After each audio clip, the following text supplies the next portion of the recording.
Kind regards, masses. It's me, High Bike, and I am back with some more Persona 4 Arena Ultimax. The last song we were listening to was Love You by Seikata Orchestral. Or I guess they also just go by Seikata, but yeah, that song actually came up on my recommended yesterday, I believe, while I was writing High Biker Academy and getting the Doki Dokis for Yosuke. I always love hearing bossa nova style tracks, and this is like very beautiful. I love the strings on that, the flute, just and the beats are nice too. Gives me the Doki Dokis. Damn, it is too calm. Yeah, we need some jumping jacks. I'll get into that, but yeah, I'll leave a link if you're interested in listening to it. Yeah, I'll do the jumping jacks after I do my little pre-stream intro. But how we doing today, Jack? Jumping jacks.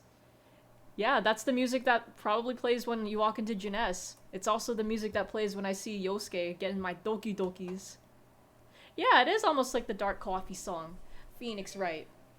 It definitely is a good like song to play for pre-stream or just like chilling and all that, you know, if you want to study, whatnot. Definitely better than whatever the fuck Vinny played like yesterday on his stream or before his stream. Oh my god. I forget the name of the song. I think the name of the artist was Brat or something like that. But like, it's been circulating around as a meme, but like, apparently this Redditor played like this stupid fucking song. Like, it sounds so ridiculous. It's like penis music, but literally penis music, because like he was playing it while like having sex with his girl, but for like 2 years his girl didn't say anything, but she was like turned off every time she heard the song because like the guy would play that song while they were doing the do, and like he would thrust to the beat. So like even when like he wouldn't be playing the song, he would be thrusting like with the beat in mind, and then the girl recognized this and she was like, "Oh, this is a turn off." Yeah, that fucking song. Like the reason I found out was because like I was watching his Laybuh Day pre-stream cuz like I'll show it to you at the end of the stream, like a little excerpt, but Vinny did this Labor Day like bit cuz he used to be on local television. Like, you know those like late night blocks, what do they call those? I forget. Like the term like it's like it's past my mind, but like he did this bit with this guy, and like they put like these fake mustaches on, and they were like doing cooking, you know, cooking what's cooking? Like kind of like a cooking with vine sauce kind of thing, except it wasn't like strictly vine sauce, but like it is somewhat of a meme among the vine sauce community. But yeah, it's just funny like he was having that for the pre-stream like right after that in this clip that I saw, he did like a bunch of YouTube poop generated poops using that video. But like for some reason he decided to start the stream with that, you know? But yeah. And yeah, Jack, that's the post, or just anyone who hasn't like read the post yourself, that's the post for reference what Jacob put here. But it's so fucking cursed. It's a ridiculous ass song. Like, listen to it and you'll just be like, holy shit, why? Like, I can't believe that guy would even like play that during sex. I'm kind of thinking that maybe he's trolling. But yeah. And how are we doing today, Chuck? What's up? Also, Jacob, how are we doing this Labor Day? But before I get started, let me do the jumping jacks that Jack recommended. So here we go. 1, 2, 3, 4, 5, 6, 7, 8, 9, 10, 11, 12, 13, 14, 15, 16, 17, 18, 19, 20. Alright, that's 20 jumping jacks. Hope you enjoyed that. Alright, let me just, I'll get the game open. But yeah, my Labor Day was pretty chill. We went to the outlets that's like 30 minutes from our house. I bought a bunch of cute clothes, all for a good price because Labor Day sale. And then after that, I got home and I took a nap, and then we're here. Oh shit, my connection just went yellow for a bit, so I hope I don't get disconnected anytime soon. But that's just a heads up. Just stopping by, you have about 45 minutes left to sleep, so you'll use that. Good idea. Get as much rest as you need, but I do appreciate you dropping by. Yeah, thanks for that, Duncan, but hopefully you get a good rest of your 45-minute rest, and have a good day for the rest of the day. But yeah, where's the stream? There we go. Okay, so let me just get this up and running. Oh, hold on. There we go. But yeah, last time on P4AU, Labrys was being a very bad girl. Like, Sho used this remote control on her and, like, her shadow self activated, but then it ended up backfiring on him. We finally saw Yu, Yosuke, and Chie in that route. The real ones. But, yeah, that's just about it. We're, going to get to the bottom of what's going on. Hi, Yosuke. I'll skip after Chie for Chuck, but I pretty much did the summary. There she is, Chie. Okay. Sorry, I'm gonna skip that. Thanks, Naoto. Ugh, excuse me. You were listening to Big Sean's Detroit mixtape on Tidal, then I'm streaming, so you can continue that on another time. On the 12th track? Not too bad. How many tracks you got? Usually there's 12 to 13. Oh, hold on, I think it's gonna disconnect. Oh god. It's at the red now, what the fuck? Maybe I should have done a... Like, my computer was off for most of the day, so I figured we'd be fine. I didn't do the usual network reset, but, yeah, I'm just... Why is the connection red now? Now it's orange. I've never seen that before. Okay, it's good now. Estoy lurking? Alright, you enjoy lurking there. You know, kick back, relax. We'll be over here. You took a nap for 4 hours! Then listen to the Day Trois mixtape. There's 18 songs on the mixtape. Okay, not bad. You're making some pretty good progress. But yeah, sounds fun. Can't go wrong with some good old naps.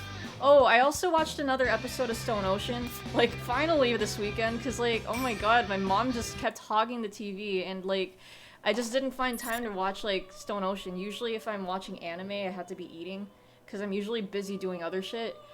But, it was, like, well, I just watched one this whole weekend. I think it's, like, episode 5. I'll just say it's the Dragon's Dream one, but I will say, like, the Dragon's Dream, arc had to have been my least favorite in the whole JoJo series, but, I think they're doing a good job animating this part. Like, it's still a little confusing, but, you know, seeing it animated makes it easier to follow. But yeah. No, I'm not gonna wear white tomorrow, that's a guarantee. But how are we doing today, Hasbula? You watched 3 episodes of Stone Ocean yesterday. You should continue tomorrow. Okay. Oh my god. I don't know what's happened to my connection. Like, I'm seeing the button. It's changing from green to orange to red to yellow, and now it's green again. So just a heads up, if I do disconnect, you know, my connection's being a little wonky. But yeah, keep watching Stone Ocean. Like, they're doing great. Also, I have to say, I really like Anasui's, we're getting a lot of Pantsu shots from him.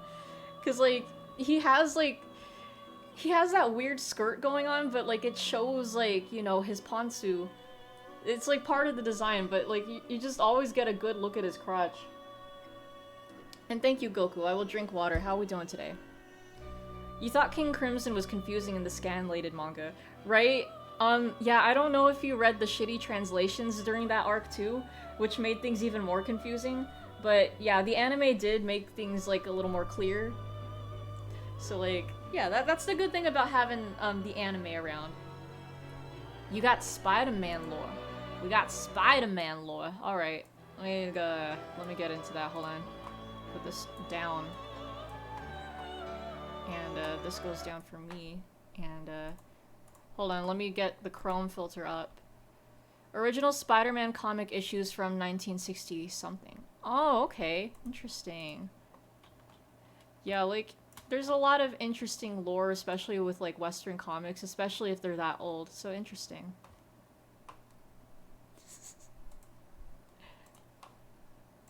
Oh, shit, sorry. Yeah, you won. You won with that lore.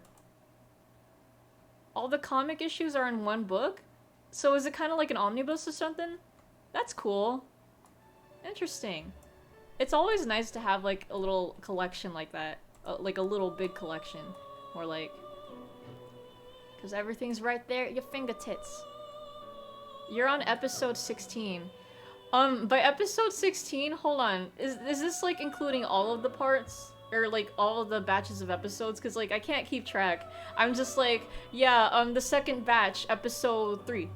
That's what I'm going off of, cause like I'm watching on a pirated site, and they separate the seasons. So, or I don't know. Would you call them seasons? I don't even know if this even counts as another season. But yeah, exactly like an omnibus. Elfin lead omnibus in case Morbid is lurking. Yeah, let's get it. And you're doing alright? No problem. Yeah, just checking in. Always like to hear how you guys are doing. But that's good, I'm glad you're doing alright. Well anyways, let's get started. Right into this, and we're gonna see Fuka! We haven't had a Fuka perspective ever. Have I heard about the Elden Ring comedy manga that just came out? There's an Elden Ring comedy manga? Excuse you? Excuse me? Interesting. Episode 16 of season 5 as it says on Netflix. Hold on. I don't know. What was... There were like 12 episodes in the first batch, right? I can't remember. I don't know, but okay, cool. Comde ecchi? Is it ecchi? Man. After seeing my companions off, I concentrate and find everyone's locations. I have been entrusted with the task of providing support to everyone else.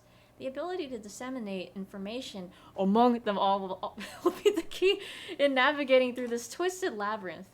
There were 12 episodes. Okay, so that's 4. I think that was the episode that I just... Oh no, never mind. That's the episode I finished on Friday.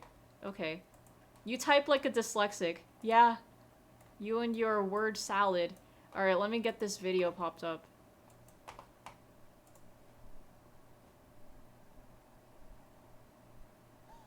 Oh my god, the whole thing. Yeah, this is fitting. This is fitting. Among Us. Every time I see the word among, I can't help it. Hold on, I think it's a little quiet for you guys. There you go. Okay. God, I don't know what's up with my connection today. It's like, the thing is scaring me, but I'm glad it hasn't disconnected yet. This fits well. This fits really well. Okay, how is it? How is it now? Because it's blasting in my ears.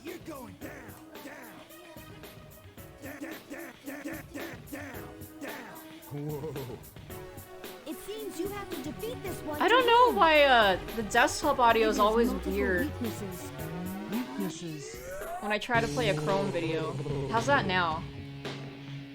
Soul Hackers 2 consensus is lukewarm. Yeah, I don't know, it depends. I've heard like good reviews, lukewarm reviews, bad reviews, just like an overall melting pot of different opinions.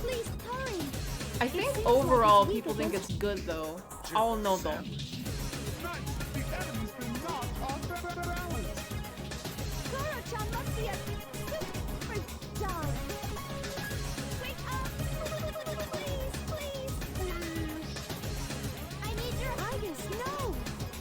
Okay.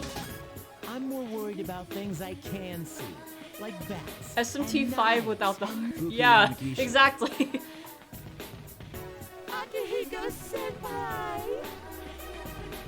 It would have been funny if when she went, Akihiko senpai, Akihiko comes in. Good though, like it surprisingly fits.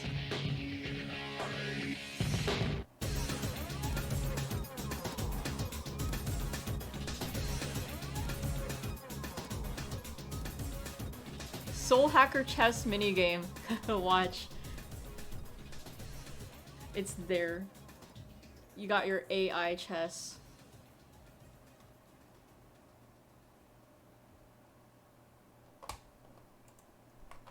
Well, that was that. Now to game. Okay. Oh wait, I think the game's quiet anyways. Alright. Since I cannot fight directly, I need to help everyone as much as I can with my own abilities. Are you all okay? I don't sense any enemies nearby, so please concentrate on regaining your strength. Right. Ow. Game is impeccable, needs more DLC. Even more DLC. Yeah, I'm grateful that Charlie bought all the DLC for that game, so I get all the cool costumes and also the extra content. That extra story. So cool. Cool on my part, because I like switching outfits. I don't know if they change tracks or anything, but I'm that type of person who likes to see like different outfit changes. Reviewed by IGN, 8.78 out of 10. Hell yeah. Let's go. She said it. She said the word enemy. Oh my god, she said the thing. Let's go. Woo. Are you okay, Fuka-san? You were only rescued a little while ago. Is it okay for you to use your persona so soon? Thank you. I'm all right. I'm sorry we dragged you into this.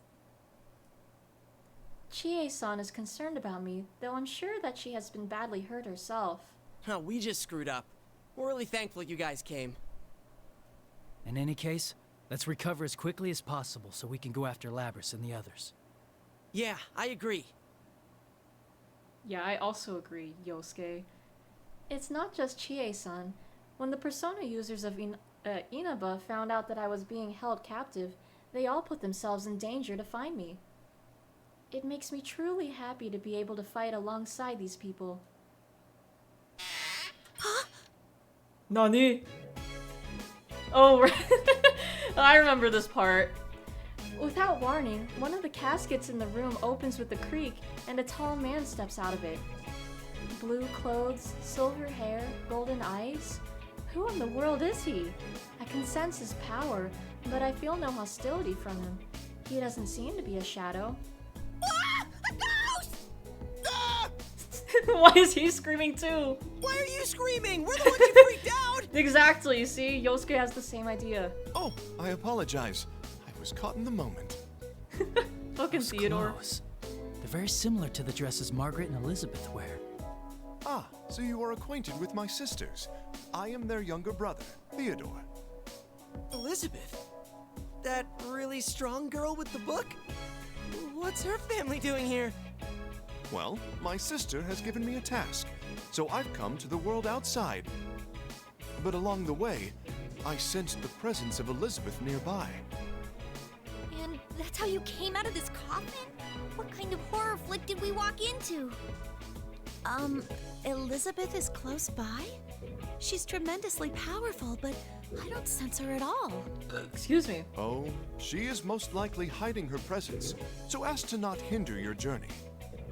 But I am certain that she will be watching over a battle around here. As evidence of this, please look here. There are potato chip crumbs in the bottom of this coffin, and in her favorite flavor at that. So she was in there too, just nomming on some chips? Well, if anyone was gonna eat potato chips in a coffin, it'd be her. So true. These guys are putting kind of a damper on the urgency of this situation. I like the local variety with the beef flavor. Oh, I can't get enough. Man. Can we stop talking about potato chips? Theodore, right? We haven't run into Elizabeth. Yes, it seems I was just a tad too late. It's all right. There was merely a little something I wished to ask her. What's that?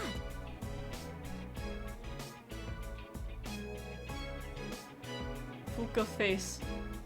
I appreciate Theodore being in this story. I mean, he's just here for like a random reason, but like, yeah, he's here. I like the beef flavor. Yeah, she would. Yeah, like seriously, she would totally get along with Choji, always eating them chips. The diet's so bad, potato chips and soda, right? Like these Velvet Room people, what even is their diet? It's just nothing but junk food, huh? And this is how Theodore's story goes. While out on an errand, Theodore saw a glimpse of his older sister Elizabeth. He then decided to follow her and eventually reach this tower. What he describes as being out on an errand during a situation like this seems odd, but Yukon seemed to understand and said that this man's sudden appearance makes sense if he really is related to the person he claims to be his sister. For loco, Jack, for loco. It seems that the man in blue is able to move about without being constrained by the rules that we've all been having trouble with. Could that be related to why he feels different from everyone else? Theodore wanders around the room for a bit, but eventually he seems satisfied and comes back to us. Upon closer inspection, it seems you're all quite wounded. Forgive me for asking so brazenly, but why is it you continue to fight, even when you have been hurt to this extent? Why? I'm a little bewildered by the sudden question. What are we fighting this battle for? What am I fighting for? Are you asking why we're fighting? One moment, please. A moment, please. I like the gasp he did too. Theodore raises a hand to stop us, then furrows his brow in thought. Hearing it from you would be too easy. I see. Could my sister have given me this opportunity to see the outside world, to broaden my horizons? Are you alright? Ah, please forgive me. It seems I have a great deal to learn for myself. I guess he's kind of reached a conclusion. I'm sorry for causing you trouble.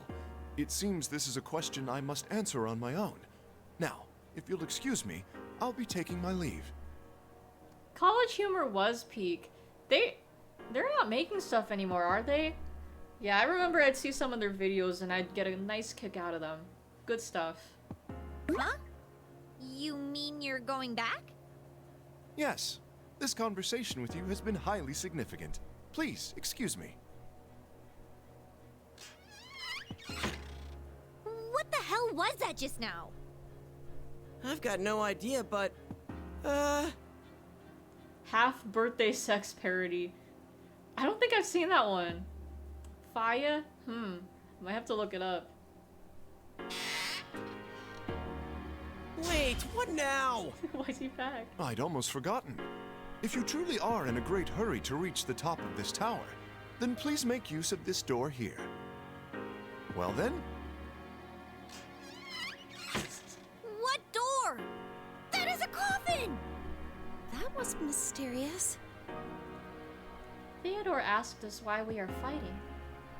The reason I had such a hard time finding an answer is because I couldn't find a way of putting it into words.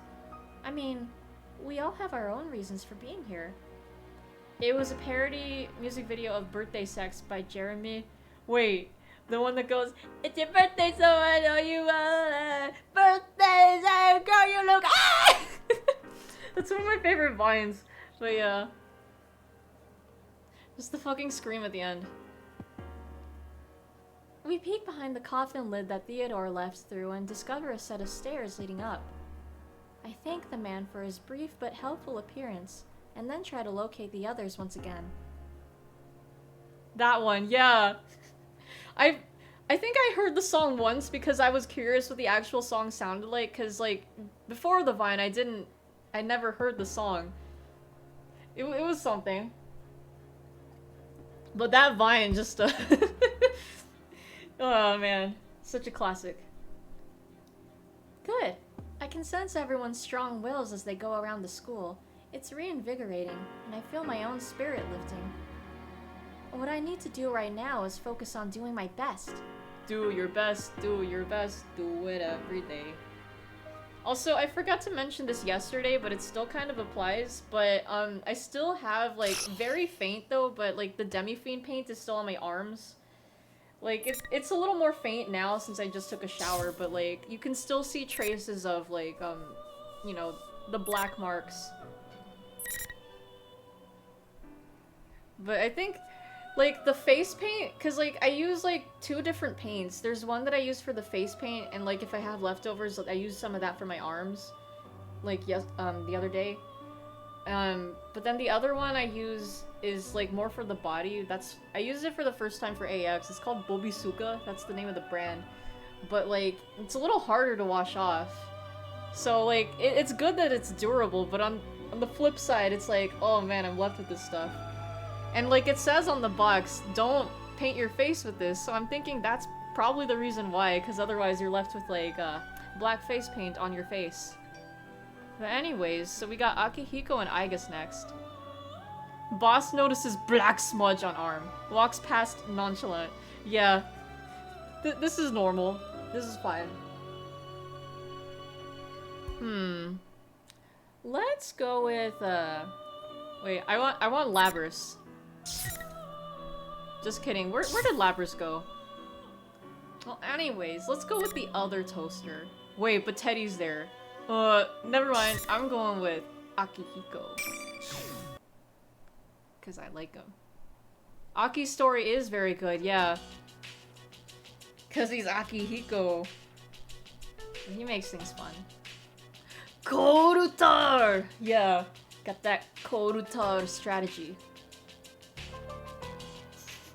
The tar is just on me now.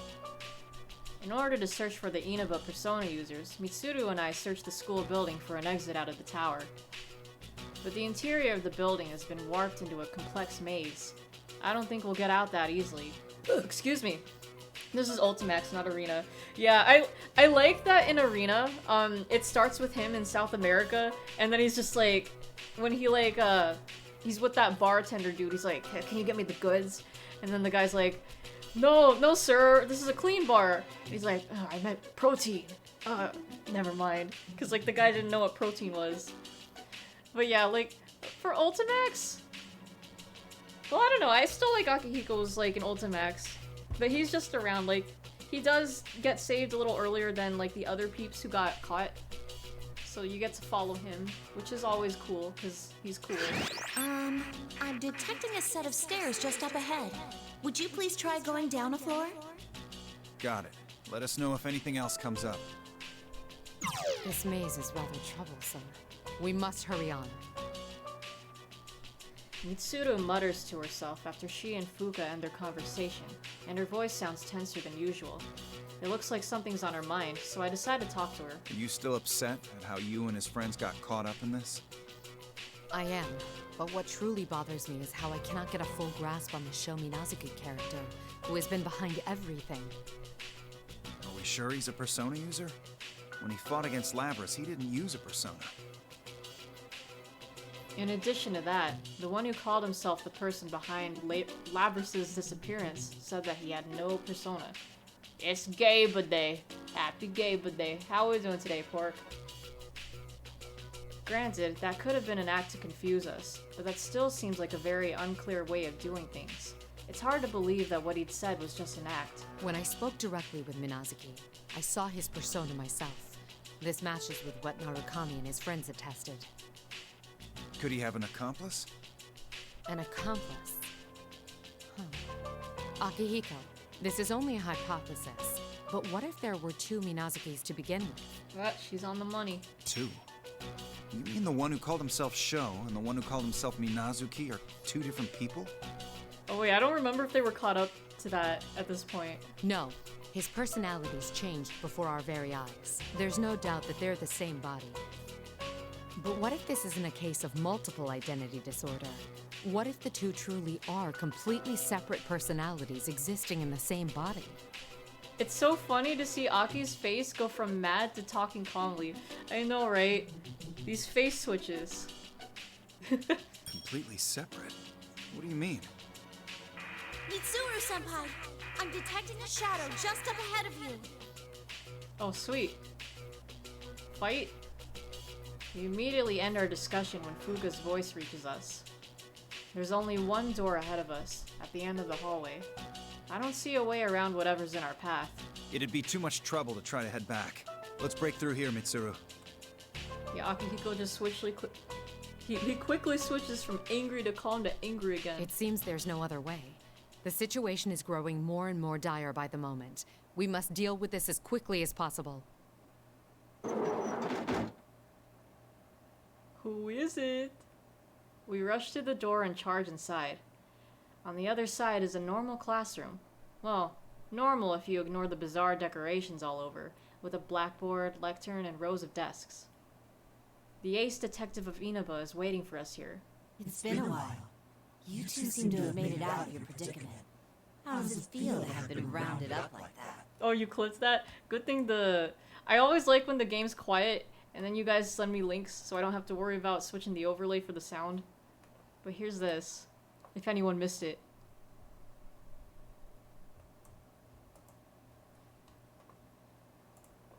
Oh, wait. There. Never mind. I do have to switch it anyways. Akihiko. I saw his Yeah. persona. Wait, hold on. Just that one part. He go angry and then transition. But yeah. Okay, but now I have to set this down. Alright. Good, check. Okay. This Naoto is a fake. There's no reason to doubt it.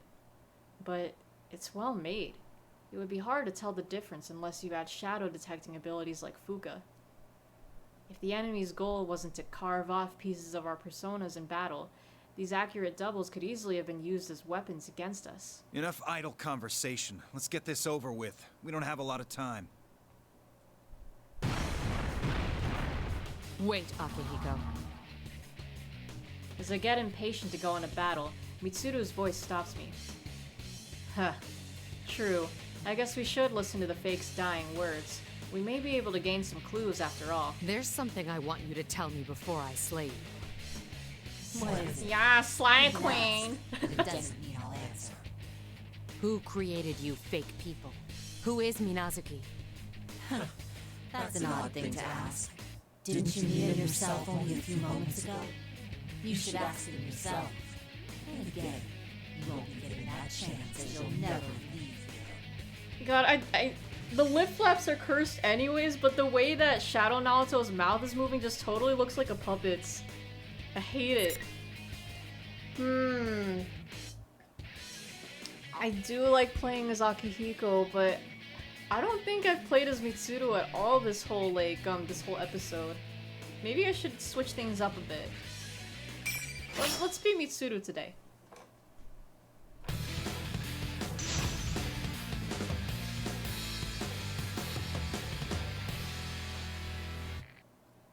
The undergarments. Yeah.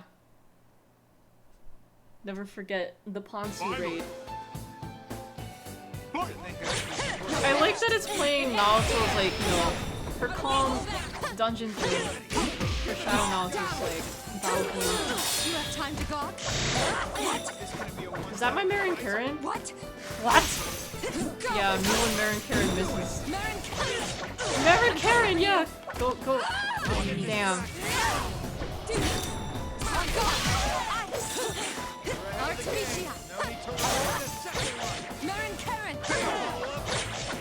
Hit! It hit! I think it hit, yeah. You can see the hearts. Yeah, Marin Karen. Don't let this wind get to your head. Keep training. Wow, GG's.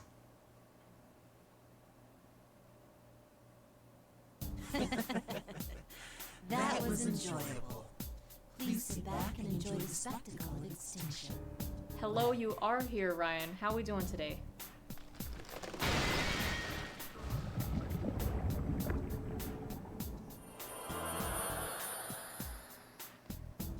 With an irritating jeer, the fake Naruto begins to crumble.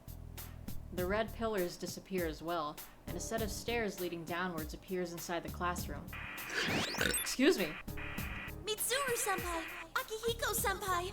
Are you alright? Yeah, no problems on our end. The shadow disappeared before we could get any information out of it, though. We can't waste any time. Let's keep moving while we talk. Okay. Please head down those stairs then. That should get you out of the tower. You were told to start making a Christmas list. Oh yeah, you mentioned that on the server. Yeah, I mean, it is a good time to start shopping for stuff, because with the Laybuh Day sales, just in case. Gathering the stuff. You put rice cooker on it and nothing else. I think that's funny, because I mean, to me, a lot of Filipinos, or just Asians in general, will have a rice cooker in the household. That's a necessity, or it's just you have to have that. So that's just that's just one of the most basic things to me. And it's oh yeah, I want a rice cooker, and I'm okay, cool. But I can't blame you. Rice cookers are very convenient. rice, spoon, fork, and calamari. And you got yourself a nice meal.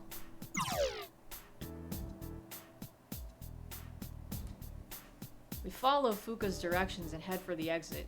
Along the way, I decide to pick up our discussion on Sho's true character. I don't have a kotatsu. No. That's not my culture. But, like, I've always wondered, like, what having a kotatsu would be like. Because, like, I always, like, see, like, you know, the animes and the games, they'll always, like, be, like, comfortable under the kotatsu. I didn't realize there was a warmer under it. I just thought that, I don't know, it was just a nice comfy thing to, like, sleep under. But, yeah. I want to, like, try a kotatsu at some point.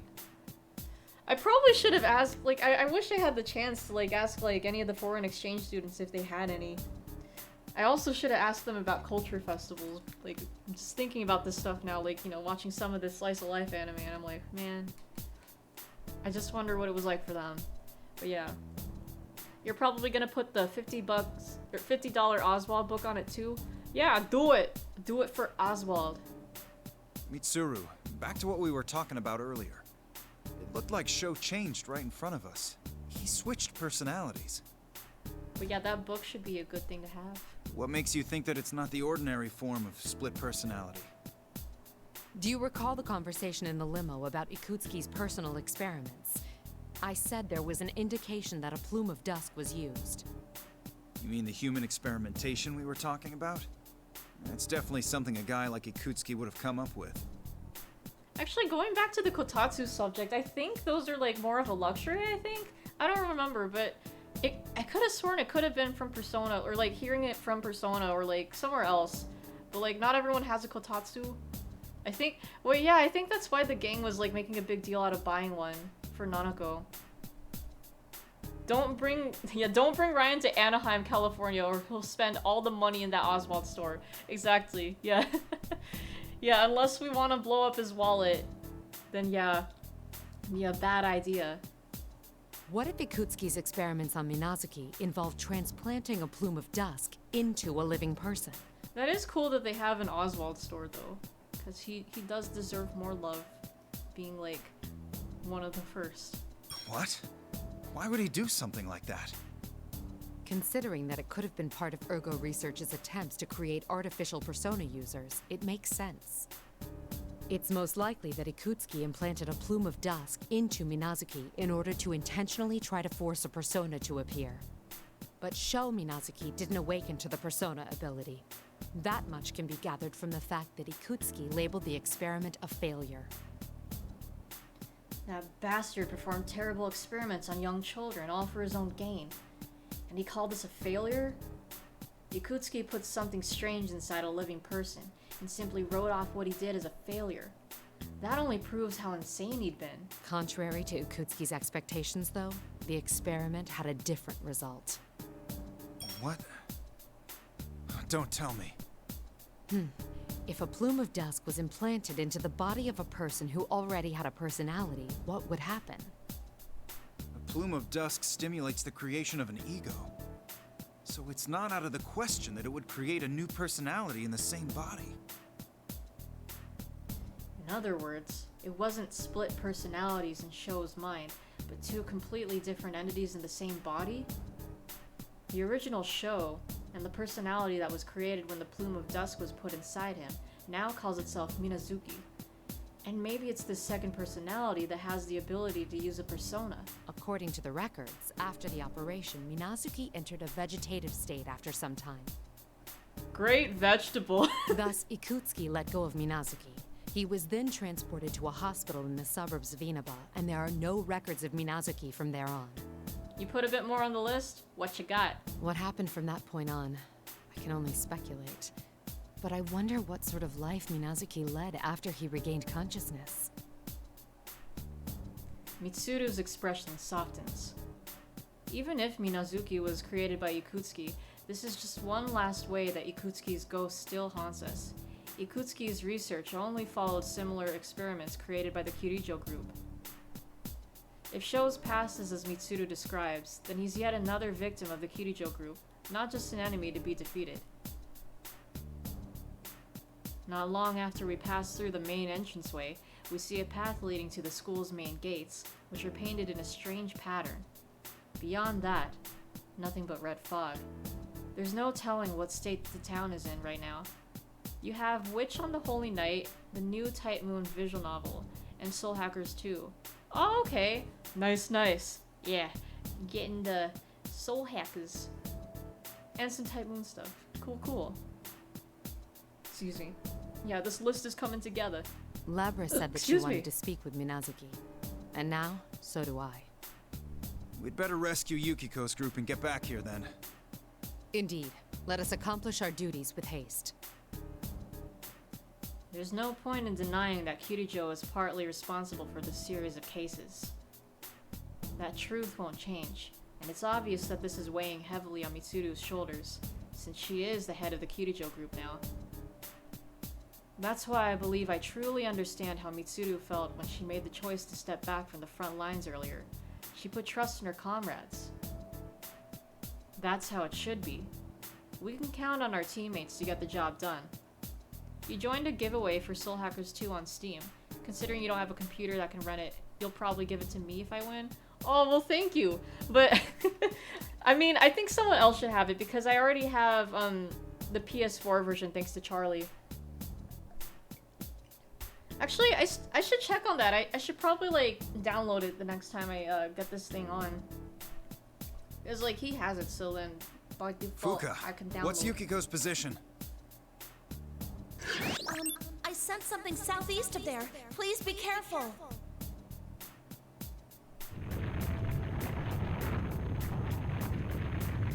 But yeah, who knows? Like, Ryan is very good with, like, giveaways. Got the giveaway luck, so who knows? If you do get it, that'd be pretty sick.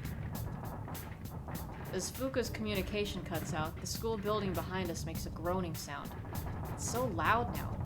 I get the feeling that there isn't a lot of time left. A groaning sound, so I'm just imagining the building just going like,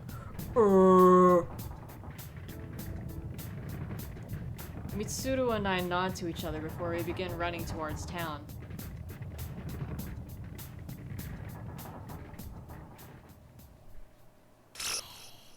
Oh, well, to be continued for him. Now on to Aegis. And Teddy.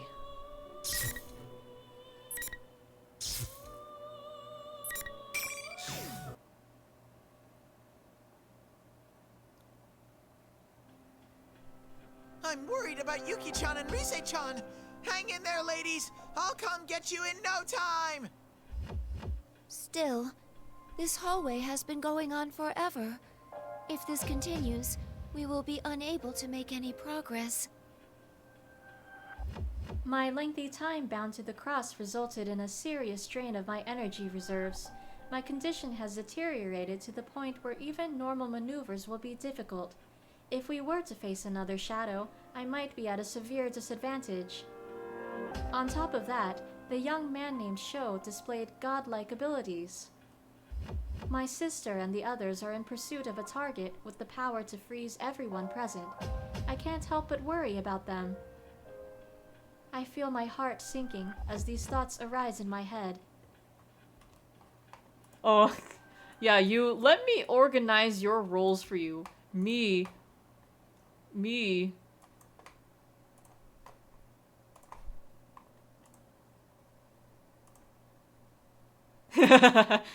No. Yeah, exactly. No. Yes, he has been summoned. No. Yeah, I like it being messy. No. It has its charm. Like that's the style. That's the organized style it's in. The nice disorganized, you know, just kind of mashed together kind of feel. It gives you a nice homey feel, you know? You know what I'm saying? You know what I'm saying? Does my room have charm too? Yes, it does. You know it. Especially the floor. That's why you're never gonna see my floor. Teddy walks along with me, peering into each of the classrooms as we pass them. Perhaps his increased chattiness since we left the others is an attempt to lighten my spirits. Aww, Just thinking that danger is closing in on those innocent ladies even as we speak is making my fur fall out. I'll be positively bare. Your fur is falling out. Perhaps it is merely your shedding season. No. I'm extremely sensitive, and I lose fur when I'm stressed. No. Just the other day, Kanji lured me into a trap with some ice cream. He then kept nuzzling me over and over, and I ended up with a big old bald spot on my head. It was terrible. I see. Kanji-san's extreme expression of love puts stress upon your fur. Yes. I will add that to my data file. Seriously, shut the fuck up, Teddy. By the way, are you tired at all, Ai-chan? If you do feel a little logy, feel free to snuggle up against me whenever you like. Shut the fuck up, Teddy. Yeah, hold on. Let me pull up the Teddy CBT. Let me just find it. Okay,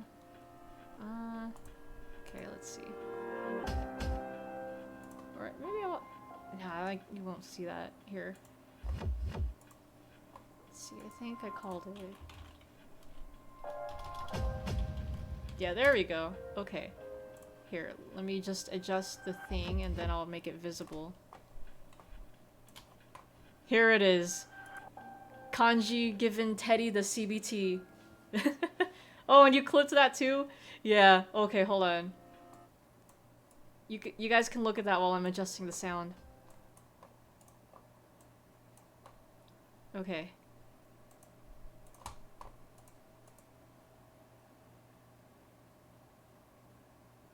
Perhaps it is merely your shedding season. No. Perhaps it is. Yeah, Teddy has his French Kendrick Lamar moment. Okay.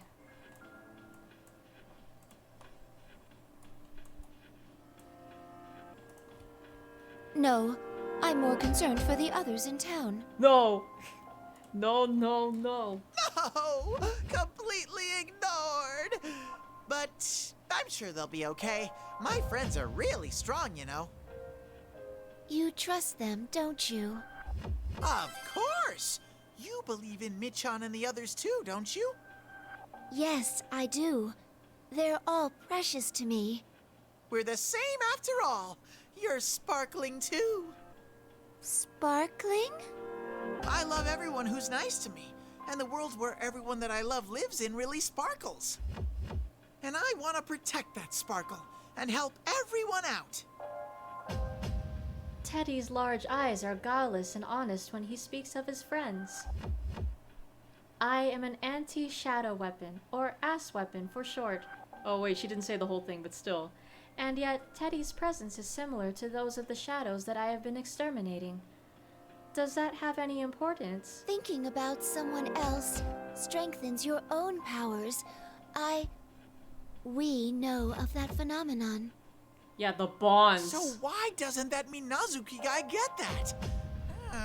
Does he not see the sparkling? Teddy then declares that it's up to him to become Minazuki's friend. Eventually, we come to a door next to a sign reading Music Room. Teddy sniffs for some time, as if searching the room, then sneezes loudly. Achoo! We can't get to the exit unless we go through here.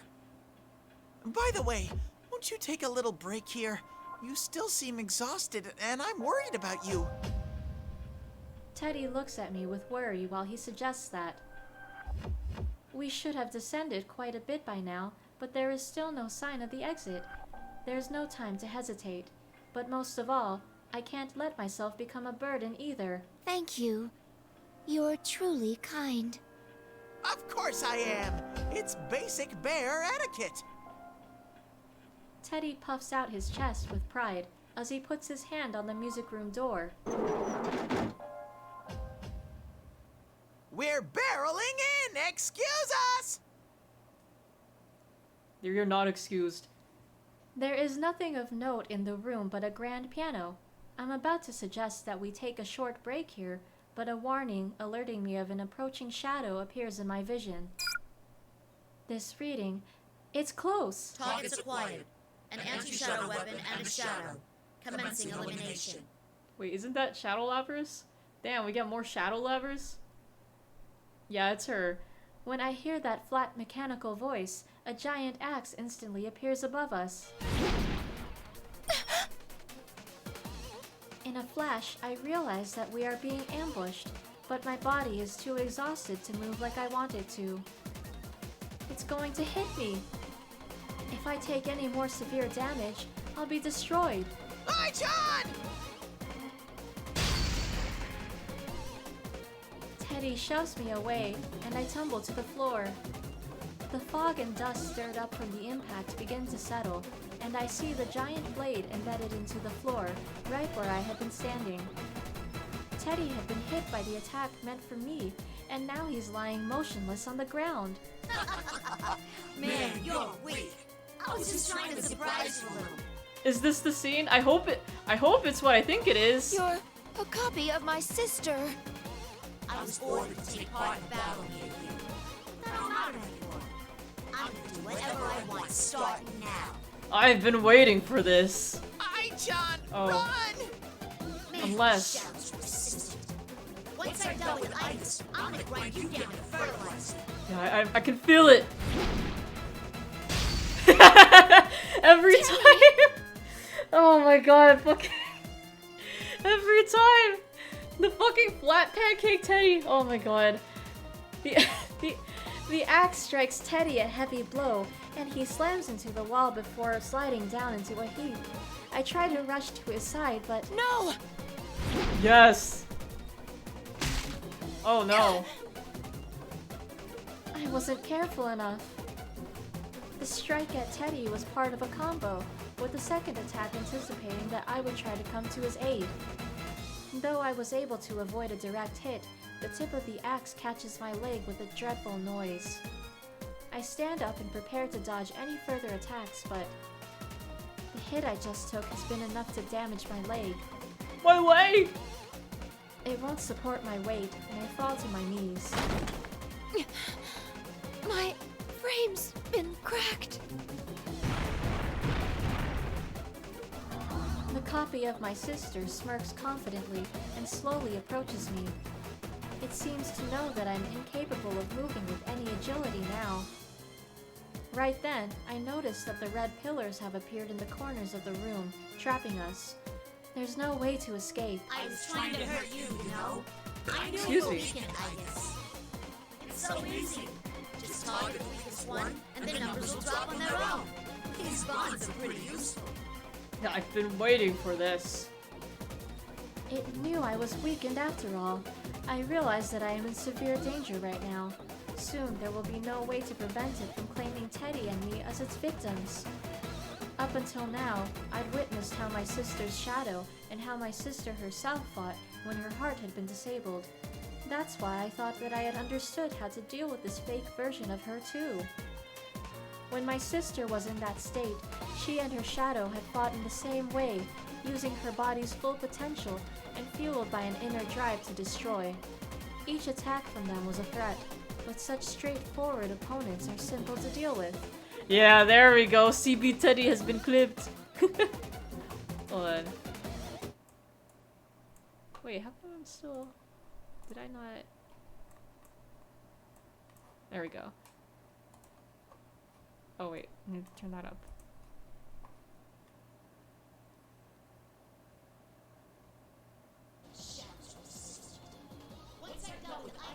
Oh, this is the old one. Yeah. Oh, sorry, that was loud. Oh my god. I remember the first time I played that. I did not expect it. It came out of nowhere. I did not expect to see Yeah, that exactly. fucking face here. Oh my god, that was perfectly timed too. Oh my god. God, the fucking switch. Oh man, that's such a good scene. Oh god. I just Pancake Teddy is the funniest fucking thing. The way his eyes are bulging and then just oh my god. And then his just arm is going out like that. Oh, good times. Okay, I think I read that, right? I did read that. Okay, let me just double check. Okay, sound good. But this fake is different. She isn't berserk, like a shadow, and she hasn't lost her heart. In other words, she has both cunning and power, and can fight like my sister when she's in her normal state. In other words, she knows of my special qualities as an upgraded version of her hardware, and can precisely target my weaknesses. The biggest difference between the 5th generation Labrys, my sister, and me is our attack ranges. While my standard weapons are firearms, my sister has no long-range weaponry aside from some of her persona's abilities. Normally, I would have an advantage over her, provided that I'm able to keep a distance between us. My damaged leg robs me of my mobility, so I can't do that right now. The fighter able to hit harder will have the upper hand here. The double must have known that, and targeted my leg from the start. I already made a mistake in the limousine, and this will be my second blunder today.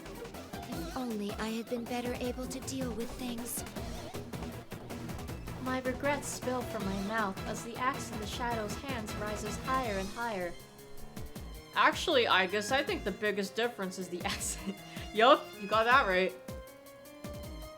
My sister's axe weighs close to a third as much as her body, and she activates boosters to deliver an even more destructive attack, speeding up her swings to truly dangerous rates. A single hit from it could be enough to put me into a helpless state. As if that wasn't bad enough, I can barely stand up as is, and I can't even aim properly. I yearned for power so that I could protect my comrades, but... What are you muttering about? You're next, Igus. Come at me! I couldn't respond to a sudden ambush. Those close to me have been wounded. I can't save anyone like this! Now that I'm facing a truly desperate moment, something surges from the depths of my heart. Anger. Anger at myself. And my powerlessness. I don't want to use my damage as an excuse for my death. Move, Igus. Move! Behind the rising heat swelling within me, I understand that my battered body is unable to put up a fight. But I cannot lose. I must maintain this power, but keep my emotions under control as I determine the best course of action at the moment. Think. How can I turn this situation around? What can I do to protect my companions? A thought passes through my mind. It seems I'll have to make use of that. I should have had maintenance done, like Fuka-san said. You come back to this video every few months and you laugh way too much every time. Let me see what it is. What is it?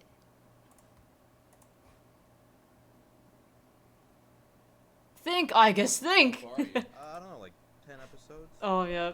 Pretty good. Okay, so This one. Orange Dominion. I know it's a little slow, but the next arc is so good. Oh, dude, Galaxy Vacation? Yeah. As soon as I watched Galaxy Vacation, I was like, oh man, I'm on board. This It's is me easy coming top up with 5 the arcs. parody Well, I titles really for love High Jump Biker Rope Academy. It's so long though. Yeah, I know, but the payoff is incredible at the end. Plus, it leads right into Soda Pop Frequency. That's not a real thing. You know what's underrated? What? Dog fight. Dude! Especially the part where Benji couldn't fight. Oh, hey, Dog spoiler. I fight. don't know who that is. Oh man. He's great. What's great about Benji-kun is there's actually a really good filler arc with him. Did you ever watch Spade is Invulnerable? That is just words strung together. No, I skipped it. I'd say it's worth watching, and it also has some pretty decent foreshadowing for Jingleberry. Oh, Jingleberry. Poor Vegeta Low. Hey, spoilers! You know Vegeta Low? Yeah, I mean, he was introduced in the, like, 3rd episode. Well, no spoilers, but let's say don't get too attached. Okay, so he dies then? Okay. He does come back in Hotel Dusk, though. Okay, that's just a DS game. No, it's about like this. Oh, tell I D don't watch that. this fucking game. You should read the manga! Oh. Yeah, read the manga. Hee ho. Alright. Good times. Proceed the good stuff. Oh wait, that's right, the game's quiet anyways. Alright. The plume of dusk within me flares strongly, as if responding to my heart. Right now, I will do anything if it will give me the power to fight, even if it results in shattering my own self. Please! Yeah, heartful cry. Give me the power to protect my friends. Persona, rise up. Beginning frame coding. Stand by, EXO.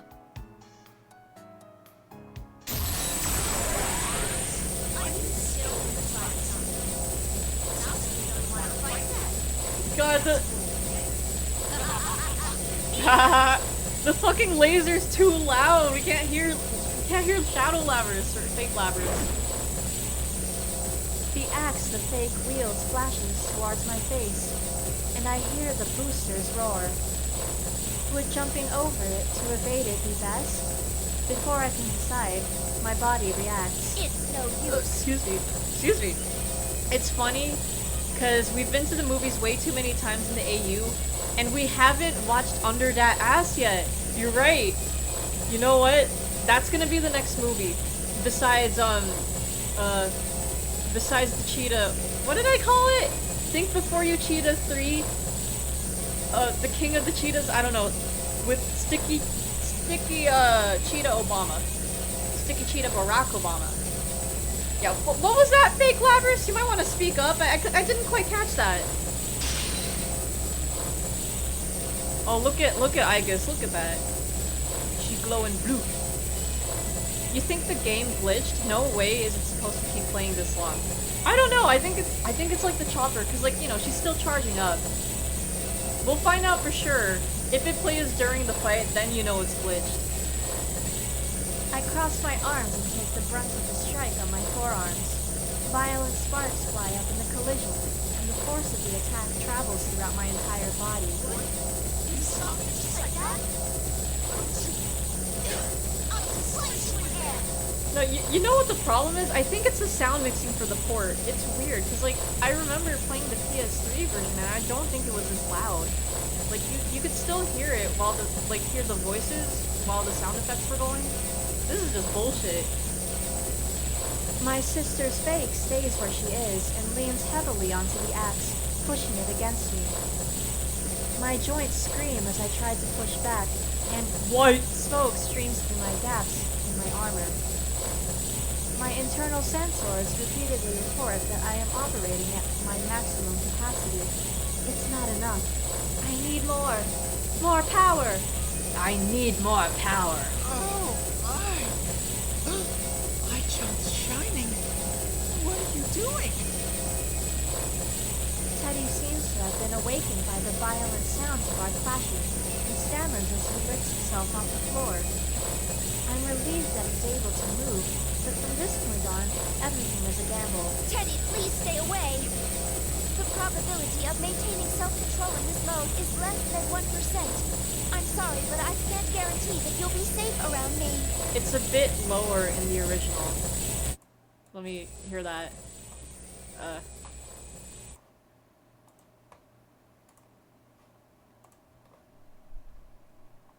This... do we have a timestamp? Hold on. Here, I think it starts around here.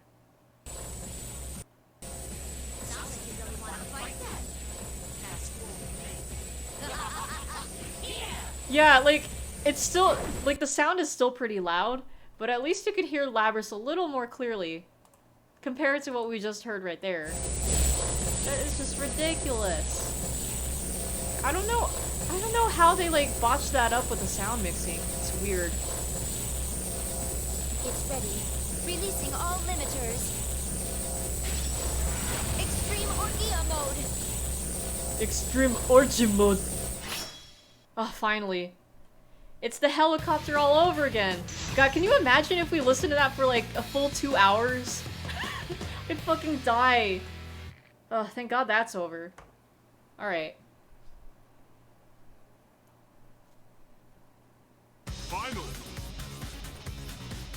Now imagine 10 hours laser power uptown, and helicopter noises, and deep breath. Jesus fucking Christ.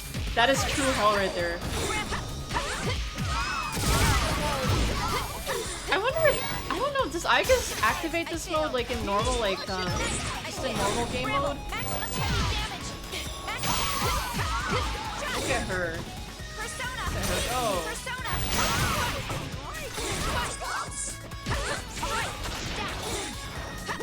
No, I remember I used to listen to like 10 hours of whatever just to get weird dreams. If I would still like listen to that 10 hours of I guess the laser power up sound and the helicopter noises with deep breath, just to see how chaotic my dreams get. 1 second, you're gonna make that now? Look what you've done! Look what you've done! You prompted them to make it. Also, damn, look at that. Perfect! Or I could have sworn I took damage. Maybe she like heals, I didn't notice. But okay, cool. I am overheating. Man, it's a hot one. It was truly only coincidence that I'm still alive after releasing all the power of my plume of dusk.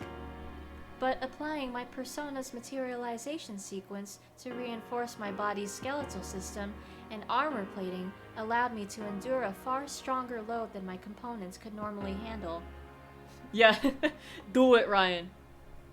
Yeah, that upload time though, yeah. I can't even begin to imagine like how people like upload all these 10-hour videos, cause like that shit's gonna take forever. Like it's enough when I like try to upload like my own VODs. So I can only imagine how long that would go on for. I don't know how they do it. I suppose it truly is extreme orgy mode. I mean, extreme orgia mode.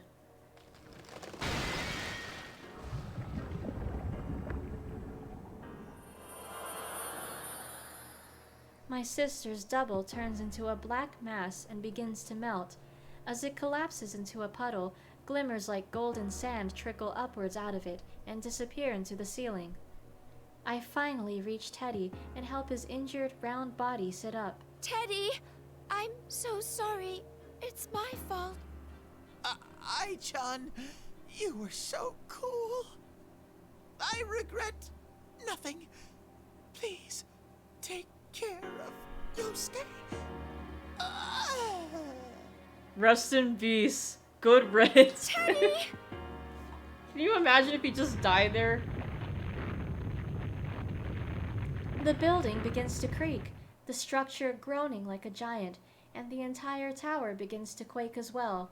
Both the creaking and tremors are getting stronger compared to what we had felt earlier. Oh, I just realized the groaning is probably from Kagutsuchi. That's probably... yeah, there you go. In addition, a beastly howling thunders down from above. What is that? Is there a voice? I know, right? If only Teddy were truly dead, everyone would be much happier. Could it have come from much higher than the room where we rescued Mitsuru-san?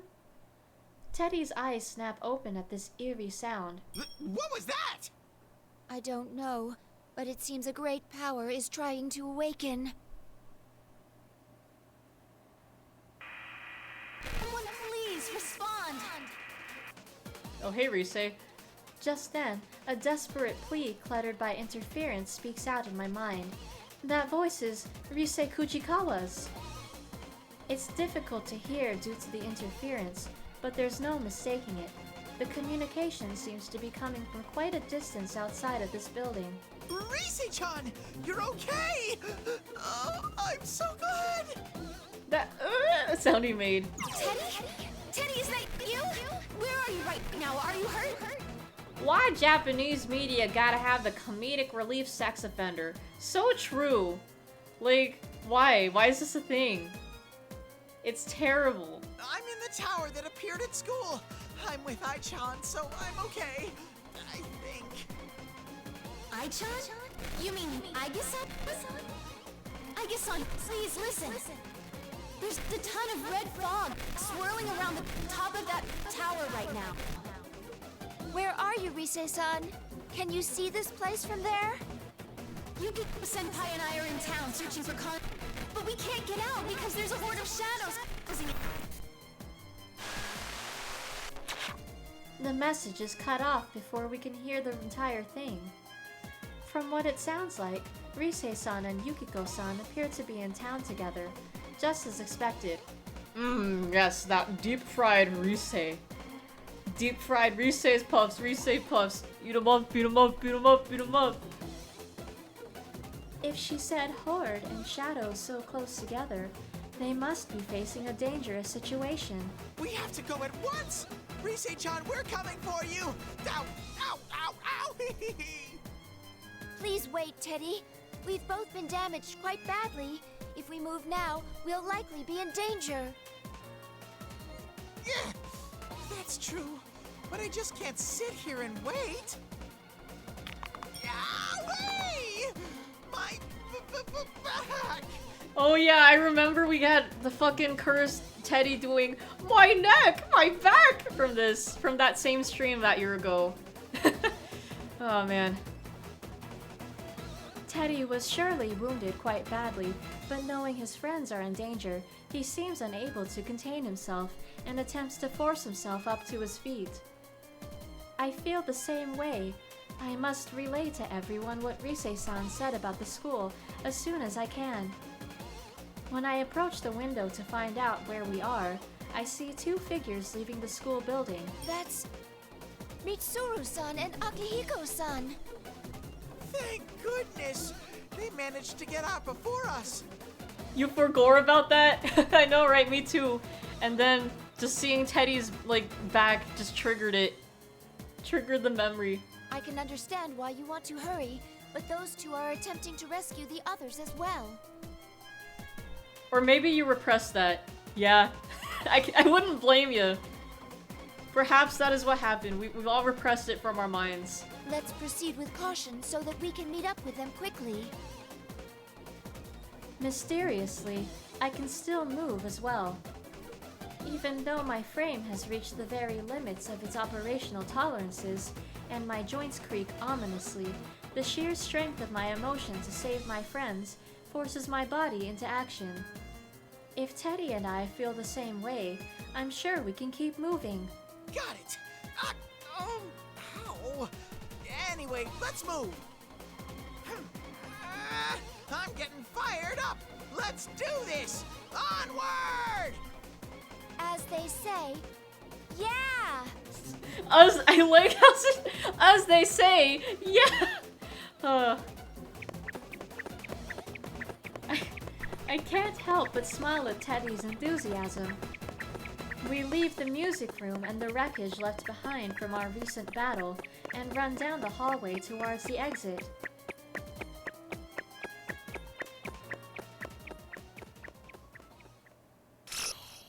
Alright, who's next? Who's next?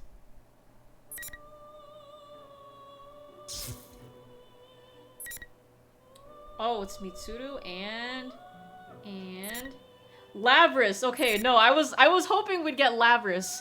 You know, Laybuh Day, gotta have some Labris Day. I need to do the accent. Cause like for that, the Vine Sauce, or not, it's not Vine Sauce, but like Vinny's thing, his bit that he did, like the cooking thing for Laybuh Day, the whole time they had like, you know, those New Yorker accents. So I'm just after watching the whole video, I was like, oh, whoops, I'm stuck with the accent now. All right, time to get into it. The 5 of us who have been entrusted with pursuing Shokun are proceeding towards the top of the tower. How many floors have we climbed already? Distorted hallways and classrooms appear at every turn, and there's no sign of us reaching the end.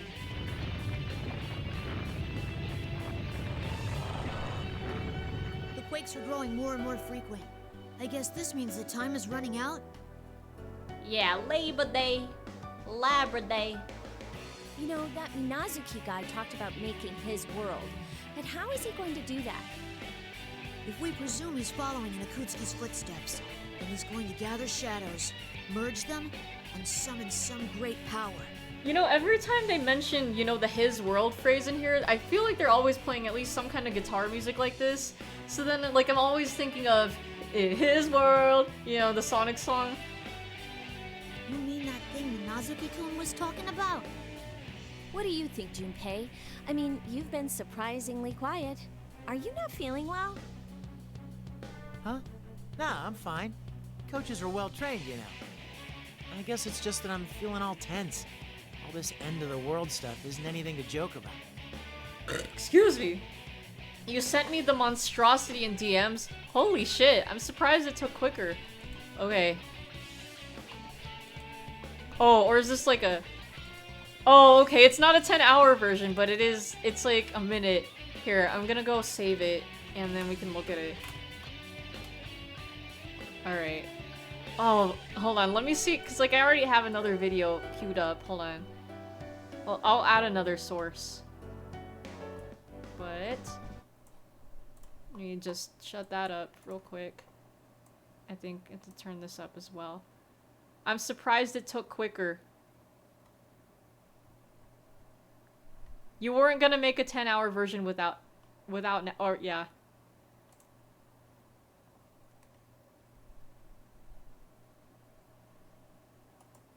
Hey Charlie, how we doing today? Okay. Let me put that up. And...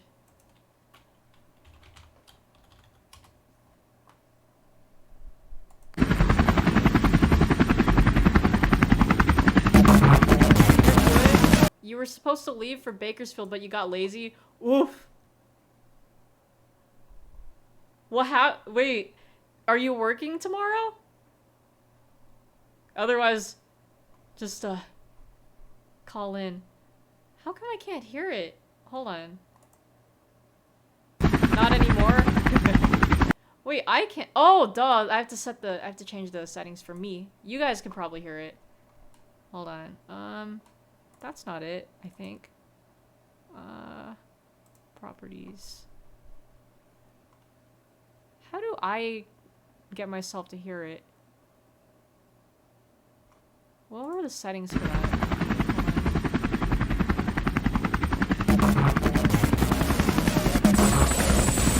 Oh, there it is. Here. Now I can hear it too. I like that you put it over the Curse Corpse Party text.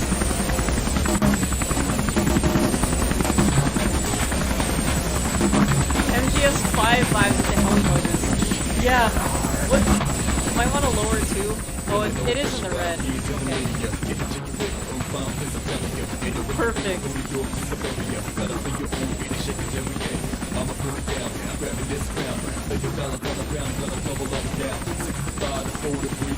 Sorry, it's just that when I see that ass of yours, I start to drool. That's me at Yosuke.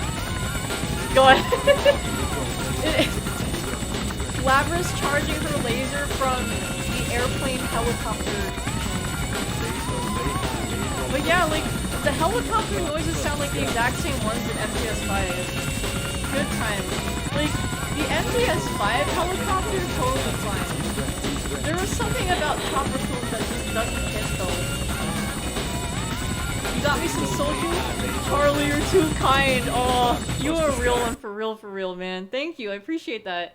Yeah, like he got me like 2 of the Naruto ramenes. I saw like, I think it was Sasuke and Mitsuki. I didn't even know they had Boruto flavors, so interesting. You've spawned an abomination. Yeah, look, you've done this. I enjoyed that. How did Ryan even make that so quickly? That's a good question. He has his ways. Kelvin Flied? Who dat? Who's Kelvin Flied? Rhymes with Elvin lied. We see you out here. Elvin lied. Or is it Elvin? Because, like, it's Elvin lead, right? So, Kelvin fleed. Alright, let me put the game back up. There we go. Okay. I've got people waiting for me. Like the kids have a game coming up next week, so there's no way I can lose here. Elfin lead, Nikki Reed. Yeah. Yeah, I thought so. You don't even know how you made it so quickly yourself? Yeah. Stupé's being serious for once. Looks like he's grown up a bit. I guess I should learn from his example. Junpei has leveled up. You don't want the world to end either, do you, Labby-chan? You just woke up after all. Yeah, I don't want to lose this world after I've met everyone. I gotta do my best. Yeah. Kelvin Sessler. Yeah.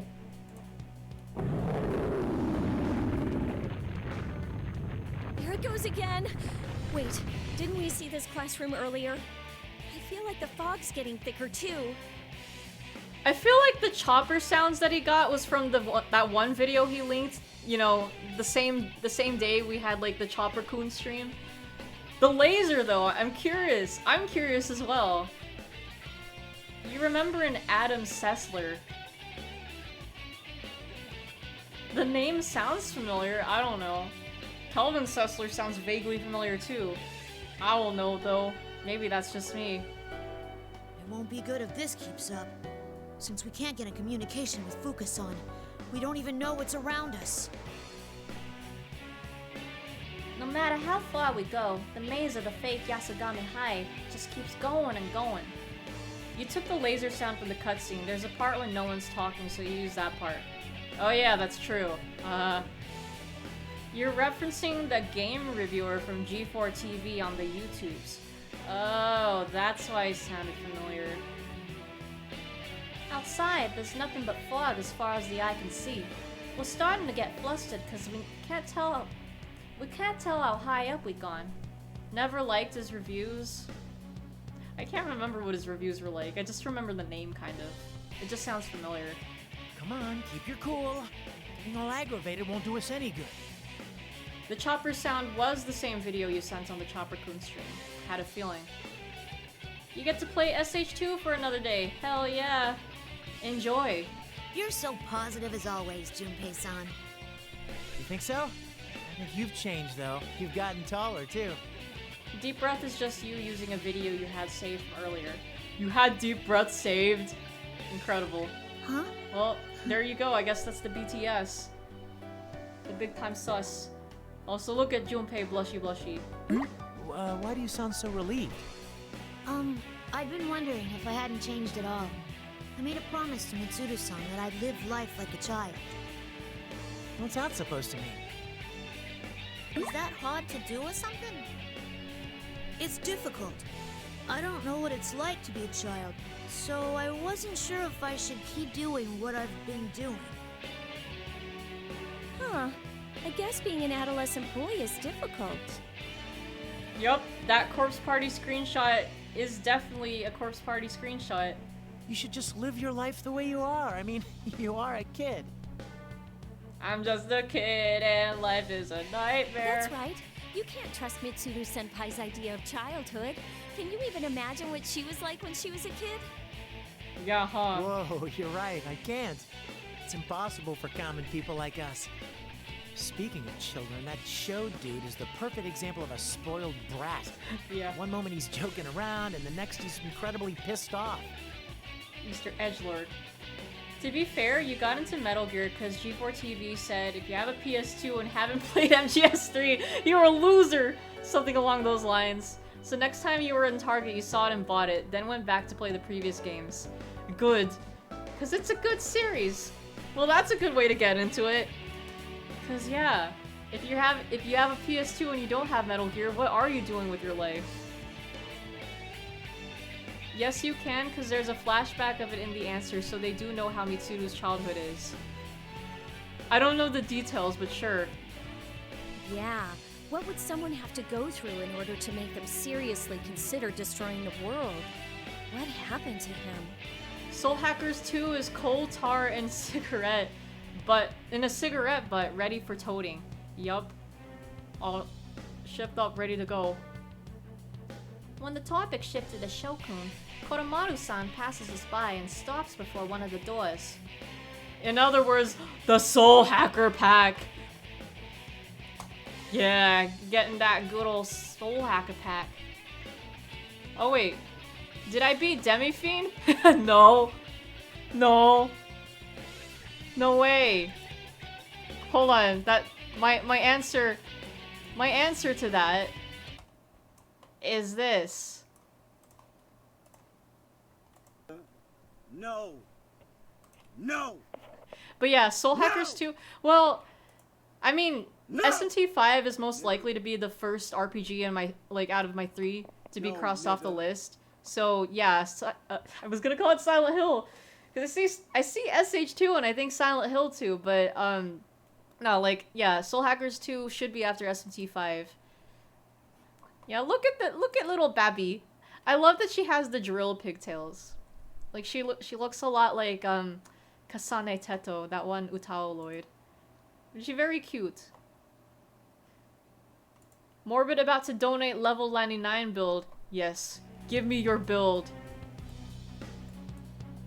The level 99 Soul Hack-a-Pack build. Your demons were DLC though. Oh, that's true. Yeah, you get those strong DLC demons.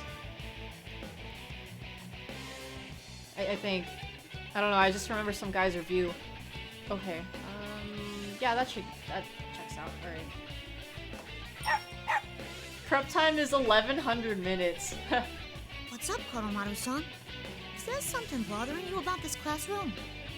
Oh, your demons were... Okay, for SNT 5, your demons were DLC, so it wasn't too fair on Demi-Fiend. Yeah. I didn't get any of the DLC demons, so, excuse me. I need to find a way to, like, or I don't know, I have to ask Duncan, like, if I could cheese, because if I go with my current team, or whatever, we'll have, like... We'll be stuck with Demi-Fiend for a while.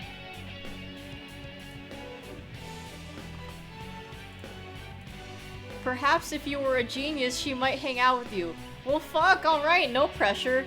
Mitsuru is honestly the worst. You maxed out your goddamn INT all day and night. Yeah, your intelligence night for weeks just to find out she doesn't know what a hamburger is. Yeah, I saw this post on my Instagram feed. Someone put that on there and I was like, holy shit. Can't wait to find out about that. Tall, blonde, and gorgeous. Painfully thick. Borgar. Duncan, please, luck or pluck? Exactly. Luck or pluck. Good old sword. What a genius, indeed. Monogatari Twitter pages. Yeah, they do post shit like that. I don't even follow them, and I can tell. When I approach the door that Koromaru-san is barking at, I see stairs leading up inside the classroom. Oh, we're back here. I'm sure that I wasn't the only one who was hoping this was the place. Junpei-san quickly opens the door and we step inside. Aside from the staircase, the room seems like a normal everyday classroom. Desks are lined up in rows, and a blackboard dominates the front wall. I can't help but be reminded of my own yearning to go to school and live life as a human. Even at a time like this, I smirk a bit at myself, and just as I'm about to follow everyone to the stairway... TGT vibes? Let me see. Oh no! Don't! Yeah, of course, he's just snooping in there.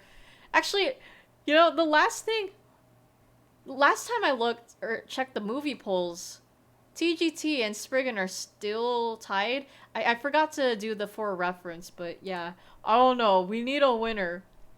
At least by Wednesday, so I don't have to do the tiebreaker. Ah, looks like you've made it all the way here. Now, what to do? You're General Teddy! We finally found you.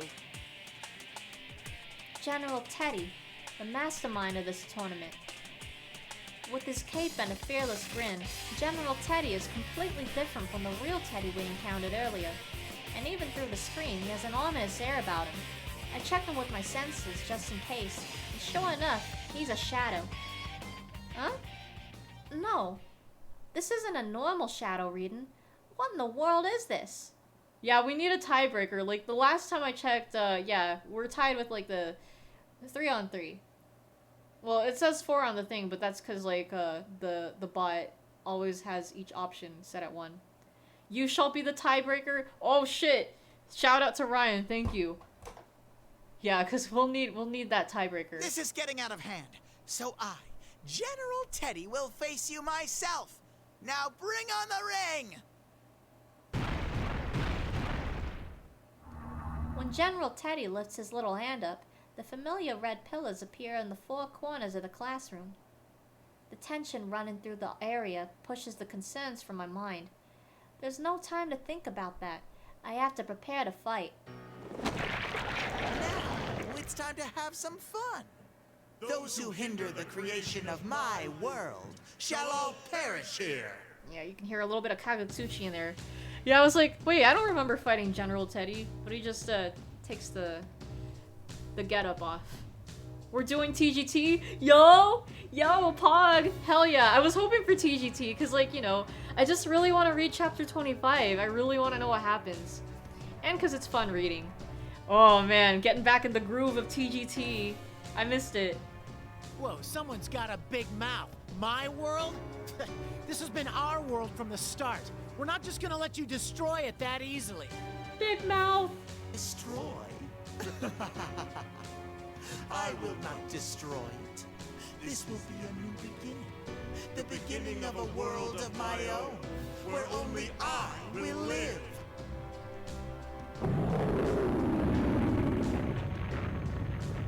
Only you? What about Sho? This doesn't concern you. The vessel will soon be complete.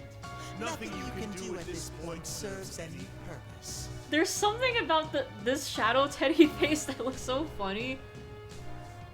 Ugh. Oh, or it's like fake Teddy. Like, ugh, I don't like Shadow Teddy because like the way his eyes sink in just like always creeped me out. I remember the first time I saw him playing P4G, I was creeped the fuck out, and it was like nighttime too, and I was like, oh my god, I don't want this shit in my nightmares. We won't know that unless we try. Konomaru! Actually, this face is almost kind of like that one Demi-Fiend face in that Lifestone comic. Like hell we're gonna let you start anything like that. Let's take this guy down and move on. Who do I want to play as today? Because I've gotten a fair taste of each of these peeps. Wait! No wait, I did play as Junpei. Just a warning, the Mitsuru hamburger meme is a bit exaggerated for funny. It is? Oh. Okay. I'll see if I remember that then. Fuck it, let's do Labrys. I like my toaster. Labrys on Labor Day. Labor Day. Playing as a toaster on Labor Day. Oh, I'll open that picture when I'm done with the fight. Finally. Oh. Well, that's cool he gets mass destruction. I don't remember this.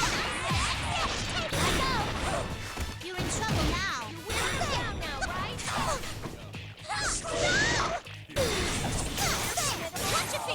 Totally exaggerated, more than Yukiko's laughing. For real? Man.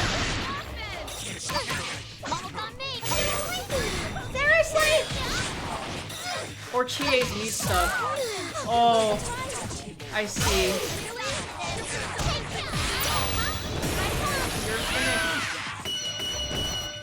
There we go. Aw, finished it before we could get to the chorus. Destruction. Excuse me, for real. GG's though. Okay, let me see. You for real? URL? IRL? Yo, he got the drip. Oh, hold on. I didn't know he was gonna talk. Damn, look, pork with the drip. With those good old pantaloons and the beret. Good shit. Huh?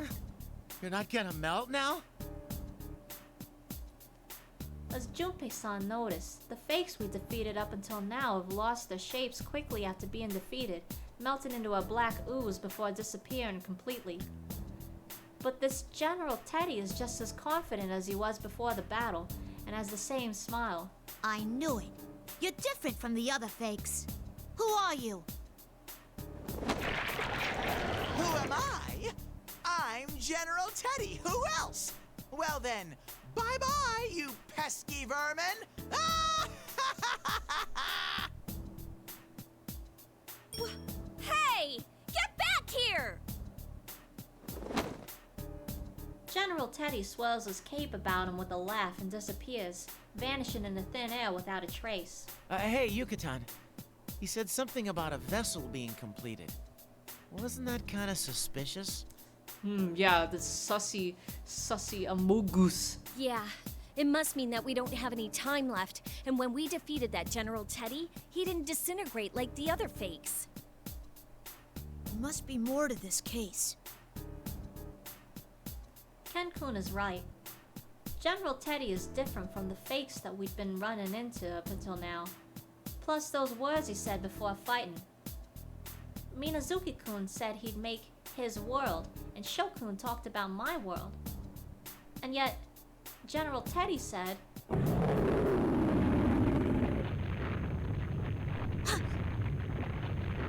The quaking starts again. The blackboard and the podium rattle loudly, and some of the decorations on the walls fall down. The building shakes strongly for a long time, as if it's certain that the time is drawing near. Can you all hear me? You're very close. I'm getting a strong reading just up those stairs. When we hear Fukasan's staticky communique, we feel a sense of tension fill us. We steel ourselves and make our way up the stairs in the classroom.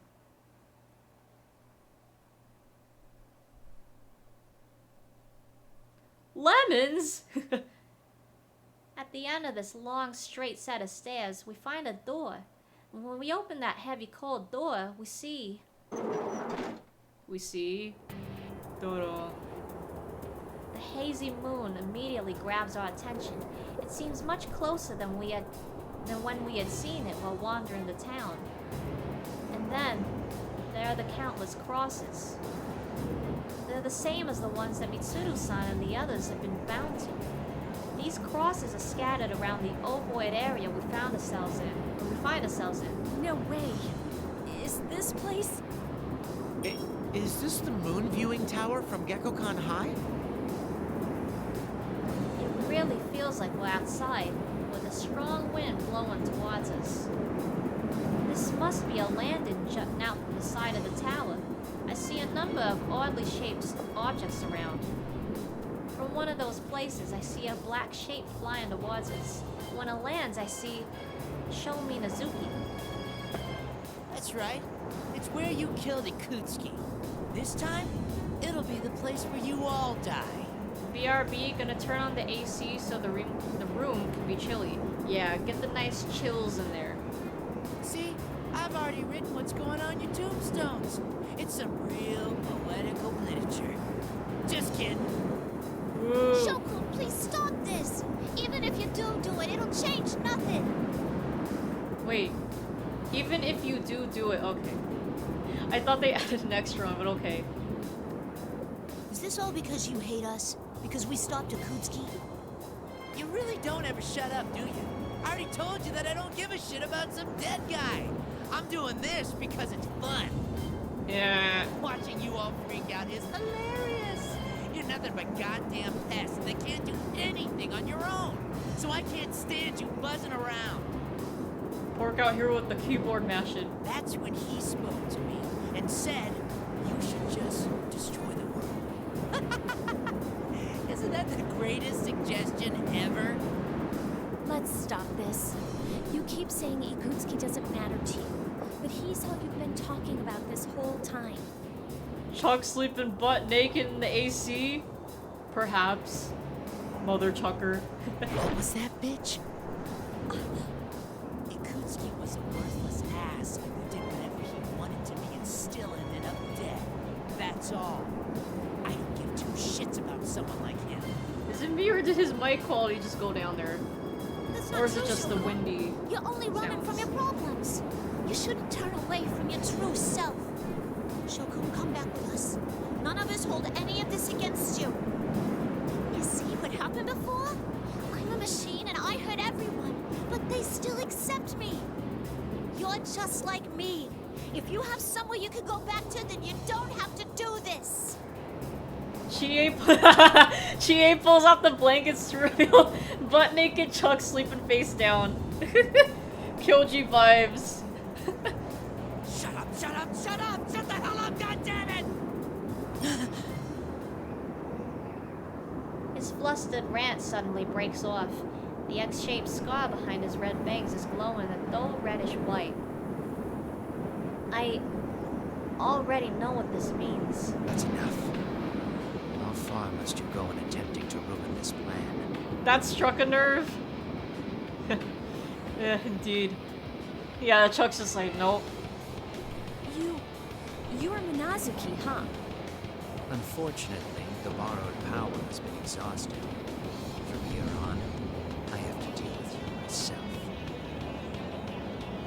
An emotionless, icy glare pierces us. Minazuki, the one who awakened within Shokun, and to use his own words, the one who grants his wishes. But it's him again. Are we really sure that he doesn't have split personalities? Concentrate carefully on his presence. This isn't just a new facet of the same person. This is a completely different presence than before. The reaction from my plume of dusk is even stronger now. I can see it clearly. Shokun has a plume of dust within his body. I could see! Minazuki, what I said goes for you too. You're the same as me. What you are is the plume of dusk itself. He wasted that power, the borrowed power that just paralyzes everyone. Yup, plot armor be plot armoring, for real, for real. Like, seriously? That's right. Ikutsuki had a plume of dusk implanted in this boy during his experiments, resulting in my birth. I knew it. However, I still have no love for that man. After all, he tried to have me erased. Erase you? Yes. Ikutsuki was nothing more than a threat. He was using this boy only to throw him away later. But this boy was something different. He suggested that we try to act exactly like Ikutsuki. He created fake Ikutskis. He even went so far as to gain access to the Kirijo servers to try to gain more information about Ikutsuki. Then you were the hacker Kikuno-san told us about. But Ikutsuki, the only other person this boy knew, had already died by the time the boy awoke from his coma. All that was left to him was the truth. That man had tossed him aside like a piece of trash. Been in a coma for 9 years. Or, was it 9 years in MGS5? I forgot. Seriously? Hold on. hold on. Now I have to play it. It's not Yosuke, but it's still a seriously. Seriously? Why'd you cut off? Let me try again. Seriously? There we go. Since then, the boy did everything on his own. He had no help, met rejection at every turn. There was nowhere to go, and no one to turn to. You all believe that everyone is surrounded by other people just like you. But that in itself is only the beginning of this world's failures. You think it's 9 years? Yeah. Okay, I had a feeling. Because I know it was like a while. The world holds no worth for this boy. Sho Minazuki was thrown into this world all alone, and he wished that everything besides himself would disappear. Then all I must do is grant him that wish. Maybe it's ironic for someone like me to say this, but Minazuki-kun's voice sounds like a machine. Completely emotionless. It is ironic, yeah. Perhaps, even though he was a personality created by the Plume of Dusk, he may have been trying to save Shokun in his own way. But even if that was the case... No, that's not what Shokun really wishes for. What you're doing won't save him. Even if you don't know how, or if you end up hurting others, human interaction can change people. Labris. Silence, puppet. What would a thing like you know of this boy? That's right, I ain't human. But neither are you. You're just using his body while you try to destroy the world. You don't care what he feels at all. Man, I always love when Heartful Cry plays. I ain't like you. No matter how much it hurts, or how much suffering it causes, I love this world. You interacted with the human ones? Nothing changed? Yeah, it happens. Aw, look at them. Well said. Great job, Lapras. Wow, look at them. Look at that group. Right. What he's saying just sounds Excuse like me. he's running from his problems. It doesn't matter if you're fully human or not. We're all standing here because of how we clashed with others and gained acceptance. Very well. There's nothing more to say.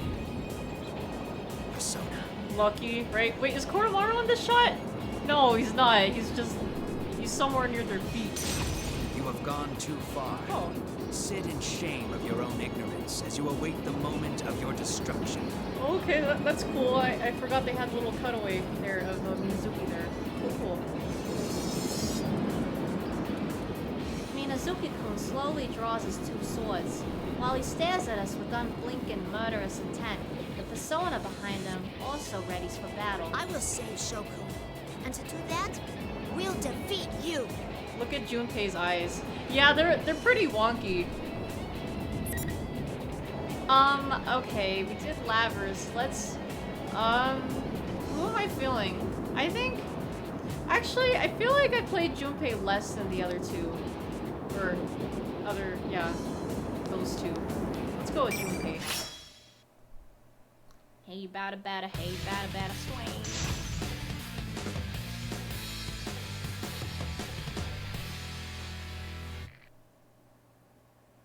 Swing. Smash. Finally.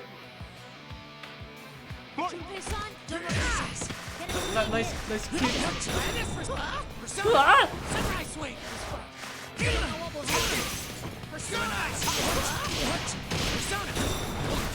Junpei saves the world. It's now canon.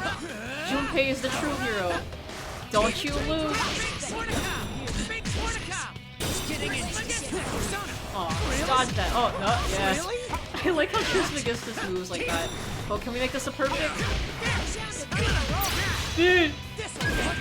Hit him out in the park. Junpei in the drone baseball stream.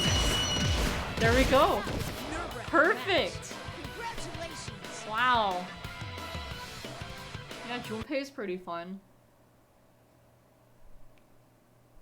Easy GG. The persona wearing the golden mask disappears, as if melting into thin air. Yeah, GG's. It was sick, yeah. Couldn't stop us. Lupin as my defense lawyer. Better call Saul? Nah, better call Lupin. Estoy Lupin.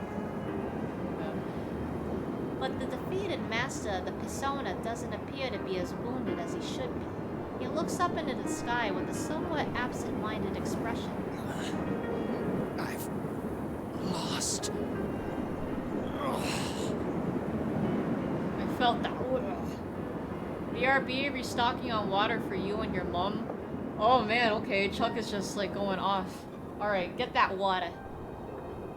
Because it's important to have that good stock of hydration. The vessel will still be completed. You will not stop the creation of this boy's world. He must have taken an immense amount of damage. No normal person should be able to even move after taking a beating like that.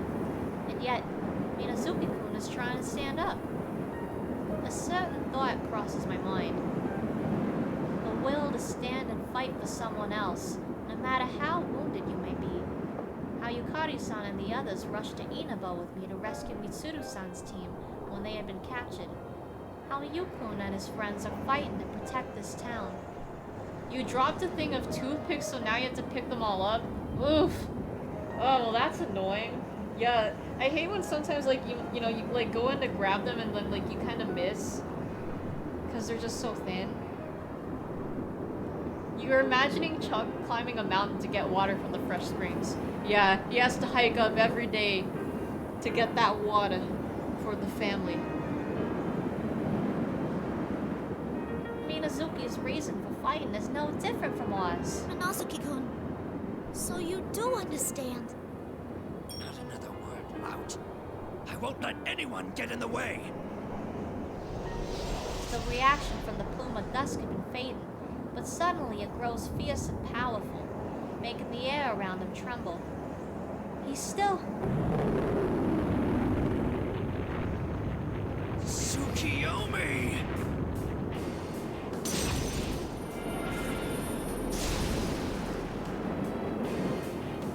Whoa! Ah! Look out! You guys! His persona appears and sweeps the area around him, causing debris to rain down upon us. Oh, yeah, we get this cutscene. Oh, that's right. I think we have to fight him again, too. But this time as Labrys. Oh, I like Sho's shoes. The yellow color. It's a good trip. There's a little squeak when his scar goes glowing. You picked them all up? Okay. That was quick. Well, good. This isn't good!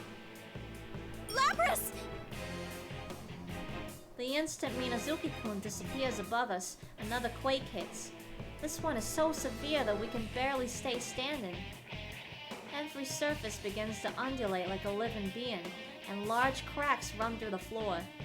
Water gourd. Water. You hate Sho? I just think he's funny. Mr. Edgelord. One crack spreads into an actual crevice, separating me from the others. From beneath our feet, lost from view on the fog gathered around the tower, something dark is rushing towards us with a deafening roar.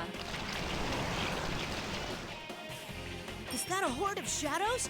Koromaru!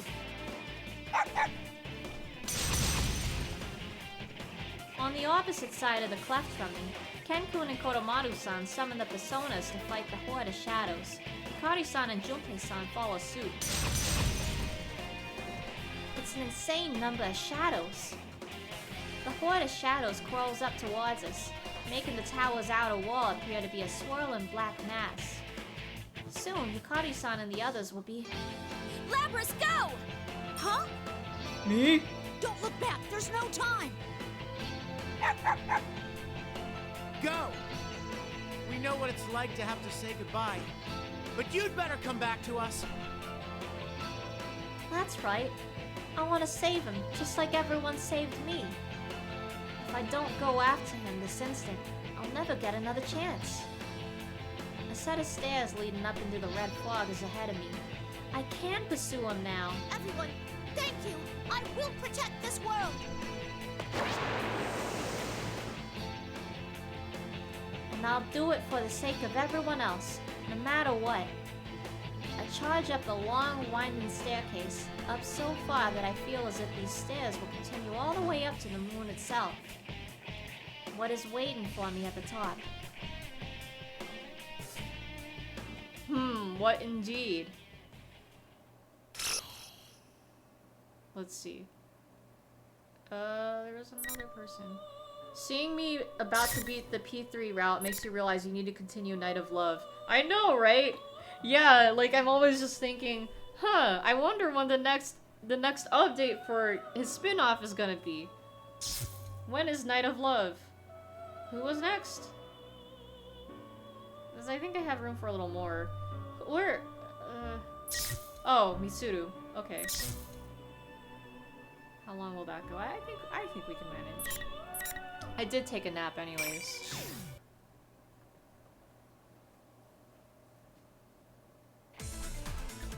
Yeah, Snow Queen, let's go! We run at top speed through the fog enveloping the town of Inaba. Not a single soul can be found outside. The sight reminds me of nothing more than the dark hour. Akihiko must feel the same way as he runs beside me. Mitsuru, how are Aigis and Teddy doing? They must have gotten out into the town by now. I love that after all this time he's still calling him Teddy. You're right. Let me search for them. I concentrate and search the area for any readings. My search ability only has a limited range. To make matters worse, the images that appear in my mind have severe interference, likely caused by this strange fog. This fog seems to be symbolic of Minazuki's solitude, as if it's trying to sever our connections to one another.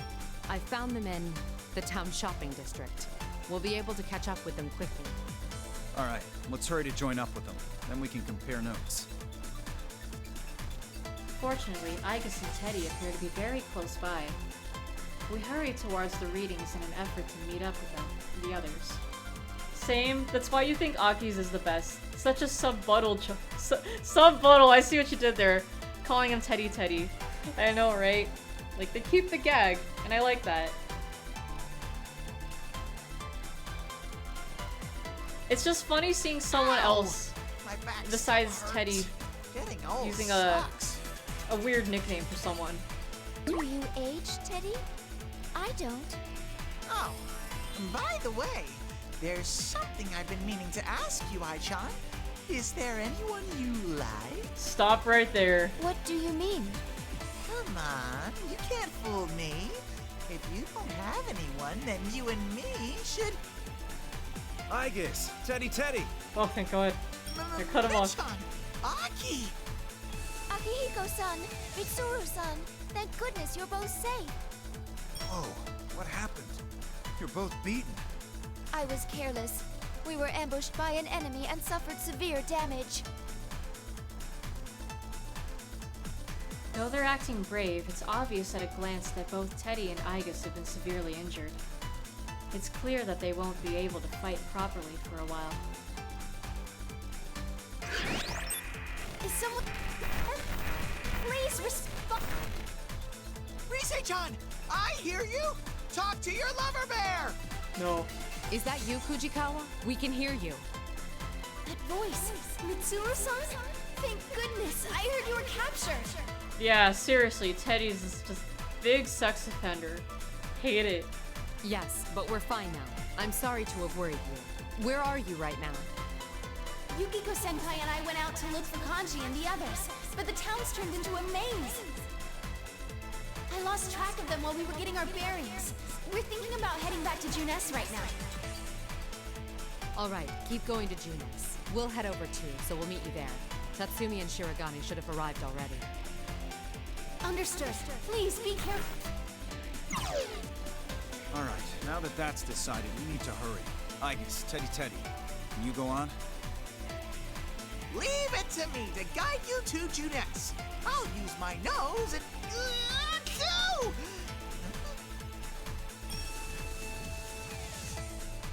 Teddy appears to have sensed something. He turns and looks at a shape that appeared further down in the shopping district. After all that's happened, do they still intend to make us fight? No. From here on, they're doing this just to buy time. The shape ahead draws closer, and I see that it's a double of Satonaka. There's no need to wonder about whether this is the real one or not. Damn, didn't even show her. Oh, there she is. Everyone else inside and ran away? What happened to all that fun stuff? Oh, look, it's the fake Chie. Oh, maybe they just don't need you anymore. I guess you're the runs of the litter. A fake Chie-chan! Bears have packs, not litters, and we're not runts! It's fine, Teddy. Let it say whatever it wants. I stop Teddy as he tries to lash out in response to the fake Satonaka's harsh words.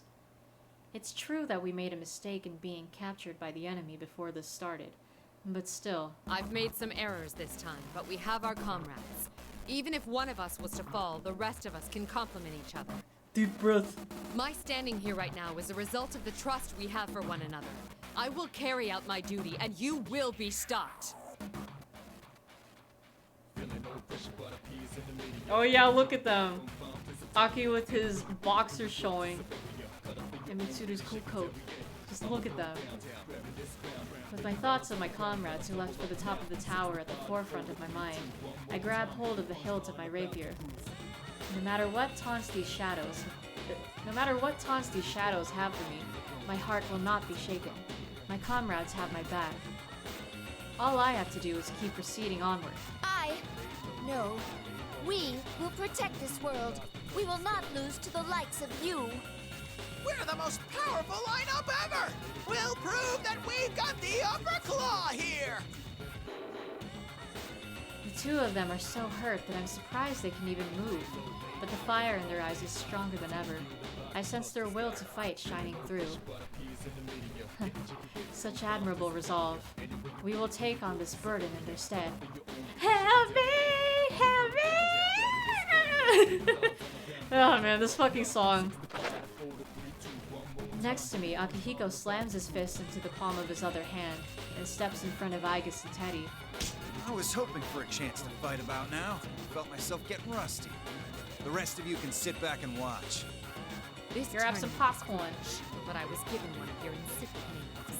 It's time I showed you the power of the Execution Queen. Wait. Who did I... Didn't... Oh yeah, I did meet Sudo last time. Akihiko time. Yeah, let me play with my other mans. And we got the two fighters fighting each other.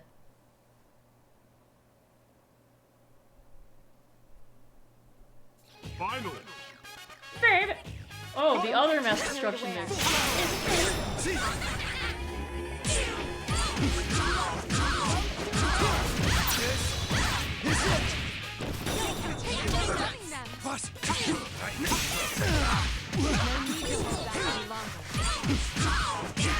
Uppercut!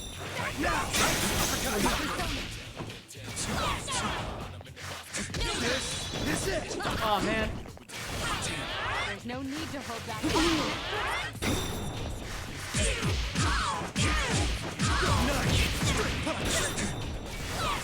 You're up. No need to hold back anymore. Uppercut! You're up. Don't let them creep up. No more holding. You seem to have some fun. Uppercut! Uppercut! Finish! Uppercut! Bust!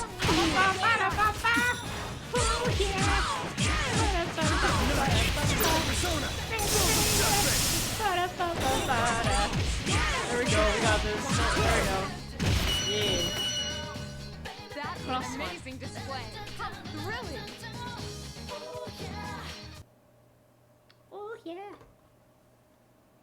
Oh, hello Malachi. I just got home from work. How we doing? How we doing? How was work? We don't even turn back to look at the melting shadow anymore. We rely on Teddy's nose and run with all our speed through the red fog towards Juness.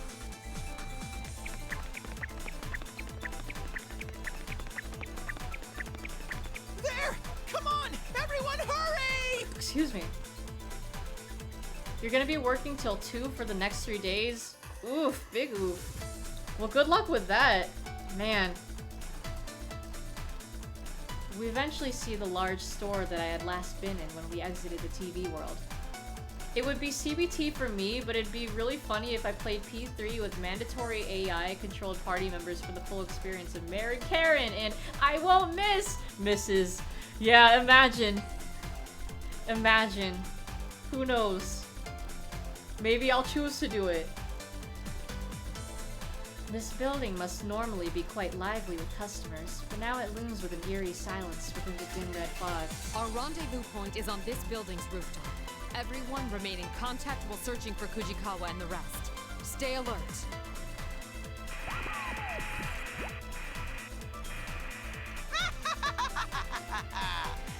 Every It's great at your Juness. Hello! Bye. A monitor on the side of the road flickers, and that General Teddy suddenly appears on the screen. The I Won't Misses are so funny, right? It's just always funny when like someone says something but they do like a totally different thing. Like the I won't miss and then they miss. Or then, you know, Maki back when she when she would do the die and then she heals someone. Good times. What the? You again, you phony bear! What do you want now? Or like she was Mary in my case, but yeah. Thanks for coming all the way out to such a remote place. Did you enjoy the P1 climax? There were so many touching battles this time. But, too bad for you. Unfortunately, you've all served your purposes already. Teddy pointing me like, yeah. Wait a minute. What do you mean by that? Just what I said! When you fought, you released fragments of your personas, and I've gathered more than enough of them. Thus, there's no reason to keep you persona users alive any longer. Prepare to be swallowed by a surge of shadows! Yeah, no thanks, I'm not looking for war today. Once General Teddy finishes, the monitor shuts off. Silence fills the area once again. What is the shaking? With a thundering roar, a viscous black liquid geysers up from everywhere. This black wave surrounds us, whirling madly, and begins to close in. Ah! What the? Teddy's scream was well timed with the music. The shaking is She-Hulk twerking. God, no. There are so many shadows. They're going to attack. Please, be careful. Cheap bastards. Come! Persona!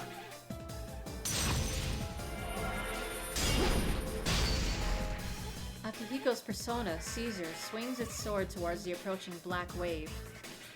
The mass of shadows retreats for a moment, like a receding tide, then immediately surges towards us like a tidal wave. Artemisia!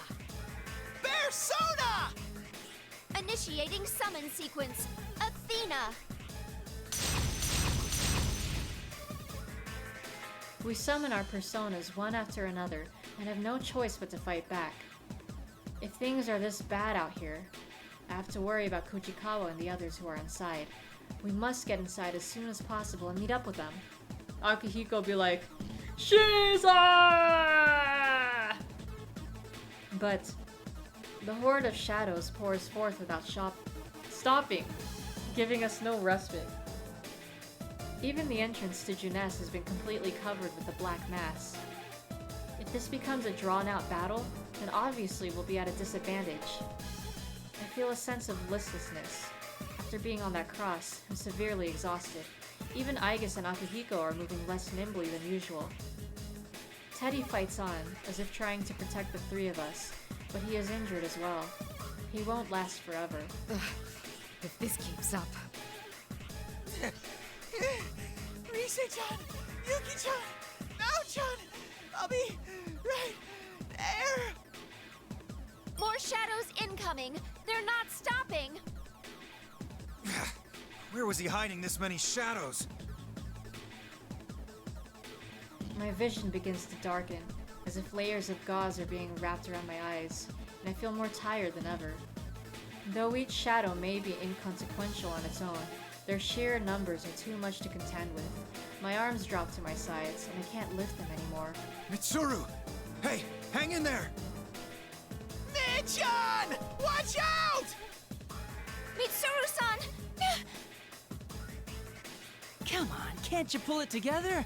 I really don't want to get involved here, you know? Adachi? Boo. What the? As the sound echoes out, my vision returns, and I see a shape moving towards us, mowing down the horde of shadows. Was that just a persona attack? Adachi? Boo. The shadows that have been overwhelming us retreat, and a path opens up towards the Junes entrance. You are... Oh man, you guys look terrible. That's what you get for sticking your noses into places they don't belong. The newcomer is a man who speaks languidly while scratching at the back of his neck. That persona attack must have come from him. He looks familiar. The serial murder case that took place in Laybuh last year. I try to remember the name of the former detective who had been arrested as a suspect. Adachi, baby! It's Adachi, baby! Are you... Toru Adachi? What? I thought Adachi was in police custody. Wow, I'm famous now. You're Mitsuru Kirijo, right? I guess the rest of these people are your subordinates? What's Adachi baby doing here? The Adachi baby, yeah, there it is. You must be a fake, too! Huh? You too? A fake? Yeah, that's it. I'm a fake. Everything about his response radiates in sincerity. He seems to be an intelligent but shrewd man. But for right now, it doesn't matter if this man is a fake or not. What matters is why such a person would go out of his way to help us. Why did you save us? It wasn't just for you. If you died here, it'd be trouble for me. I have to obey the rules. It's funny hearing him laugh, but then he's like frowning, like the sprite. Rules? Never mind, I'm just rambling.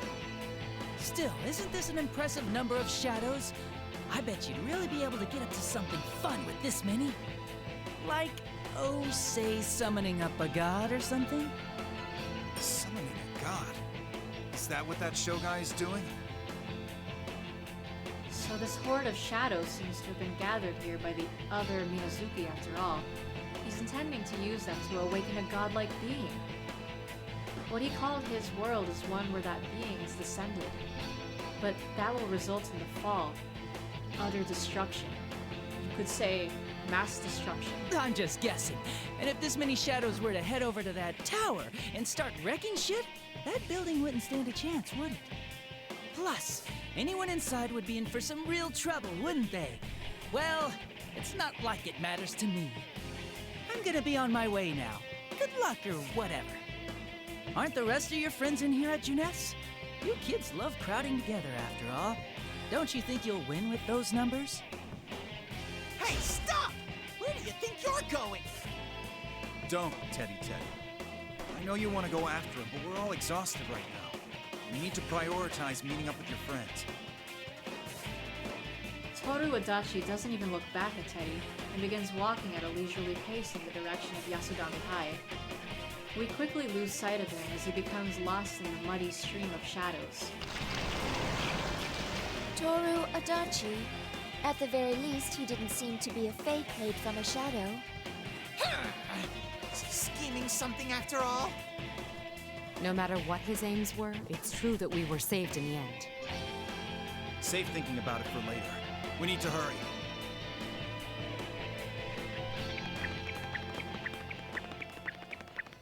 We run along the path to Juness's entrance that had been created for us by Adachi's strike, and rush into the store up the step. I can't speak. And rush into the store and up the stairs. The gushing shadows had entered the building as well, but they are far fewer in number than they had been outside, and aren't much of a hindrance. Eventually, the stairs end, and we see the door that opens to the rooftop food court. You still love the Teddy walk sound? Yeah, you know, they always use this sound, like with the Pokemon anime, just anytime any Pokemon walk. Like, whenever I hear this sound, that's what I think of, because it's the exact same one. The little blip blop blip blop. Oh, I thought that was gonna be a beat. It's the door. In the food court beyond, a horde of shadows had regained its intensity and continued flooding in, one after another. 4 Persona users from Inaba are fighting them. Even though they are experienced, fierce fighters, and have survived many tough situations, it seems they are having a hard fight against the sheer volume of these shadows. Damn it! I'm getting more intense again! There's no end to this! You can't give up! Mitsuru-san and her people should arrive soon! And they are here. Right. We can't lose somewhere like this. Rise-chan, Nao-chan, Yuki-chan! I'm so glad you're all okay! I'm coming over right now! He said Nao-chan pretty quick. Oh, Teddy! And Mitsuru-san too! Incoming Reddit post about using the Teddy walk beat during, oh god, no! No! I don't know what's worse, that fucking song or the fucking Teddy walk beat. Jeez. Well, at least the Teddy walk doesn't sound as stupid as that one song, so... Random question, which kanji do I prefer? Troy or Matt? I have to go with Troy. I love Troy Baker. Like, Matt still does a pretty good job as kanji, but, it's just not the same, you know? Teddy should have been considerably exhausted and injured, but seeing the faces of his friends must have given him strength. He darts towards his friends as fast as his little legs can carry him, and joins their battle line. But no kanji, man. Same, yeah, like, you can't beat the OG. Unless we're talking Chie. Like, again, I don't have anything against OG Chie voice, but, like, Aaron just really, like, fits the energy that Chie has. Yeah, nothing against Matt, but Troy's is better. Matt does do a pretty good job sounding like Troy, though. Like, he does a really good Troy Baker impression. Where was I? They are united by a strong bond as well. We can't fall behind either. Bonds, bonds, bonds. Hey! You intentionally left me out, didn't you? Yeah, how dare he? You agree, you like the new energy more of Chie, right? Like, it just fits her personality. Yeah. You're loud as always. You still have a lot of energy left. You don't go down easy, but I see you're barely hanging on. That's right, yeah, I was thinking, didn't Matt take up a lot of Troy's roles too? That's right, he did Payne, Tim Drake. Yeah, see, like, the people who hire him are like, yeah, like, if you need to replace Troy Baker, hey, you can do this role. You can't tell the differences of the kanji voices, but the new golden lines are hilarious, right? Yeah. Yeah, like, see, like, again, Matt does a really good Troy impression. So, like, he can just, like, you know, pin that character down perfectly. But yeah, I just, I'll never forget, the beach scene is still one of my favorites, if not my favorite scene in P4G. I just remember I was literally dying laughing. I couldn't fucking breathe because of Kanji's "I'm ready to be born, damn it." Just that whole fucking, like, the seaweed. It was too fucking good. Don't I didn't even know what to underestimate me. expect. Half your stuffing's hanging out anyway, so you don't get to say anything. Sorry we're late. You did well in keeping him at bay. We'll join in the fight. Holy shit, the wardrobe malfunction was mine! Right? Yeah, that was such a good part. Oh man. And the way Teddy that was censoring his crotch too. Fun stuff. With a sense of relief at seeing everyone we have been unable to locate, we quickly tell them of our situation and check on their conditions. Time for Kanji Tatsumi to show his manhood to these chicks. Yeah, and then the malfunction. It's a tiny freaking TV. God, the manhood line was great too. I'm just like, what? You really said that. It's clear that all of them are tired and injured, but now that our numbers have doubled, we should be able to make up for that by cooperating with each other. I also like Kanji going, pheromones. Man. As it turns out, we are slowly but surely able to push back the seemingly endless torrent of shadows. We can do this! There's enough of us here now that I'm sure we can win! It's too early to be relieved yet. The shadows all over town are converging on that tower. At this rate, our senpai in there will be... Shirogane is right. If we are held up here, we won't be able to aid those who have headed up the tower. If the shadows are gathering with the intent to climb that tower, then we have to take the chance of returning to the tower ourselves to intercept them. But considering the sheer number of shadows, that would be too dangerous. The pheromone line. It was good. You wish the sub-buttle line was voiced, right? I wish that was voiced too. It was too good. It would have been great hearing it in his voice. Shadow Naoto. You're a girl. Everyone else. Naoto's a girl? Kanji. Oh, thank God I'm not gay. Yeah. Keep back. Mitsuru-san, Ken-kun has given me the details. This case has many similarities with Shuji Yakutsuki's plan. I believe the culprit has the same intent. Malachi Doctor Strange cosplay. Perhaps? That would be a pretty cool cosplay. I can see it. And considering the current situation with these hordes of shadows, the time is nigh. Sho Minazuki called Shuji Ikutsuki his father, and then there's also what Toru Adachi mentioned. There's certainly enough circumstantial evidence. Malachi cosplay as the CEO of Sex himself. And you just gotta shave your beard like him. Yeah, really get into the look. Oh, what's this? Or hold on, let me read this line first. And this time Naoto speaks of, it's nothing less than the end of the world. It's the end of the world as we know it. And I feel fine.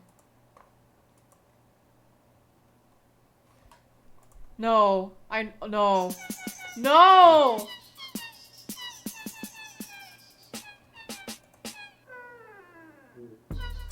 No! Stop! No! Oh god. Ugh. Fucking cursed. CEO of Sexuar. Indeed. Jesus Christ, that fucking song. Okay. Do we have no choice but to entrust this to the others here? Isn't there something we can do, Mitsuru-san? Never thought Hudson Mohawk's music would go viral. You thought EDM died. Yeah? You never know. Yeah, like, cause like, that one, what was it called? It was by Creative, I think? You know, the one with the breakdancing cat bringing back D&B, which I appreciate. But yeah, like, you never know. Oh, excuse me. You never know what songs are gonna get memed next, cause like, you know, can give you some throwbacks. That was the dude? No. Are you serious? That was him? Oh no. Yeah, I mean, I can't blame the girlfriend for breaking up with him, cause 2 years! 2 years of that and she stayed quiet. She recognized the fucking thrusting too. I hate it. I hate it. Man. This isn't the time to argue, Mitsuru-san. We have to go. What's there to worry about, Mitsuru? There's only one option here. You're serious? Jesus Christ. Everyone wants to return to the tower, completely disregarding their own safety. Not a single one of us is afraid to volunteer, even in this desperate situation. In addition, we've been forestalled again and again since this started. It seems that my position as the leader of the Shadow Operatives has put me on the defensive without my noticing it. We have to go on the offense now that we have the strength to do so. Everyone, listen up. The shadows are likely gathering at that tower. Their goal is likely to bring about the coming of a god with the power to destroy the world. We must stop this at all costs. Fujikawa, will you lend me your strength? We'll combine our communication abilities to contact Yamagishi. They need to be told of the danger. Who remembers this match? I do not remember that. Like, I'm not too familiar with like WWE. Custody of Dominic ladder match. I am not familiar. The first step is to make contact. I task the other 6 with making sure that the area is secure, then take Fujikawa's hand. We both feel a familiar tension, distinct from what we feel in battle, as we focus our thoughts and concentrate on the tower. Persona! Though the situation is truly chaotic, and the end of the world is drawing near, the vision that appears in my mind is surprisingly clear. To think that Fujikawa's communication ability is this powerful. It's equal to Yamagishi's. I've also been told that it's evolved to the point that she can participate in combat now. In combat? These Persona users of Inaba have great potential hidden within them. That's right, we have the obligation to protect this town. Their future. Fukasan is somewhere around the middle of the tower? Hold on, Fujikawa. There's something in the sky. Here's that kid now. He making you feel old as fuck. Oh damn, that's him? Dominic Mysterio. Wow. Yeah, like, he looks like a totally different person too. Well, it's definitely like the, you know, the dyed blonde hair, but wow, okay. Yeah, I don't know. I don't think the blonde look suited him, but wow. They grow up so fast. No, not Chopper-kun again. God damn it. Get him out of here. There's a reading of something approaching at high speed from the fog-filled sky. Eventually, the rhythmic sound of a helicopter reaches our ears. A large helicopter with Kirijo group markings approaches us out of the fog. The pilot must be... Hikuno! That's you there, isn't it, Kikuno? Respond at once. Lady Mitsu! Thank goodness you're safe. Go away, chopper. Yeah, we're gonna shoot down that chopper. What are you doing? This airspace is dangerous. You must withdraw at once to a safer area. You're all putting your lives at stake by fighting. I refuse to shame myself by withdrawing. I can only smile at the way Kikuno refuses my direct order. She won't hesitate to risk herself for my sake. That's never changed at all. And there's something I must tell you at once. We've decoded more of the records from Shuji Ikutsuki that I gave to Labrys. We've reached a point where there is a description that seems to be touching at the security code. If we can solve it, we may be able to fully unlock it. The clues to the password are my true form that I should take, and the one written of in the prophecy. Prophecy and true form? Could this be about what happened back then? Tsuru, I have to remember. That insanity Ikutsuki was a slave to. Remember the speech he gave us? I'll never forget that night 3 years ago. The night we were cast into the depths of despair. Ikutsuki looked down on us with insanity in his eyes and told us of his own ambitions. He said he would become a king in the new world. With that in mind, what he strived to become, his self-professed true form. The new world that Shuji Ikutsuki strove for. A world where everyone besides himself would be changed into a shadow. What did he believe his true form would be? King of the Fall. There's no mistake. Those words symbolize the distorted ambitions Ikutsuki had become obsessed with. What he truly believed he would become. That's it! The password was accepted, and the file's been unlocked. I'm opening the file now. She's in. There's no time to wait for an analysis. Fujikawa, let's try again. We need to get this information to Labrys through Yamaguchi. We direct our search in the direction of the tower once more, and detect Yamagishi. Near her are a number of other readings that appear to be in combat. The elimination game is tied right now between Kujo and Leprechaun. Yeah, like, the reason I chose Leprechaun is because I haven't really seen his movies, or I'm not familiar with him, so I hope, I don't know, I hope Kujo can stay. I like the dog. They are Narukami, Satonaka, and Kanamura. It seems they are fighting valiantly to protect Yamagishi. Does this game have sound? You know what? Yeah, maybe the sound settings. Hold on. I can't access them now, but maybe next time I can take a look. Though they have been injured, and sign in relief, sensing that they've made a recovery. We immediately open communication with Yamagishi to relay our situations. Everyone else has only one vote against them. Man. According to Yamagishi, the sudden swarm of shadows in town has begun pouring into the tower as well. We then pass on our own plans. The reason for the horde of shadows and our information on the password. Even Yamagishi seems lost for words at hearing this, but she quickly recovers herself. So that's why all these shadows have been flooding in. We'll stop them here as well. I'll tell Labrys about that password at once. Please be careful, Mitsuru-senpai. Everyone looks towards me once the communication ends. They're waiting for a word from me with such impatience. But don't worry, I understand. Yeah, don't worry. We will now head to the tower to aid those who are still in there. We'll have to force our way in. We will combine the strength of our personas and fight our way through. As they say, that's what I'm talking about. This is starting to get interesting. I'm getting pumped up. All right. If that's the plan, then it's time to bust out all our skills. Better not fall behind, Ted. I'm getting fired up! Wait for us, Sensei!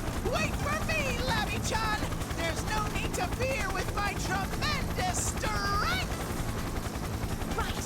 Labrys and Chie are fighting too, so I can't just stay here. You gotta be nuts.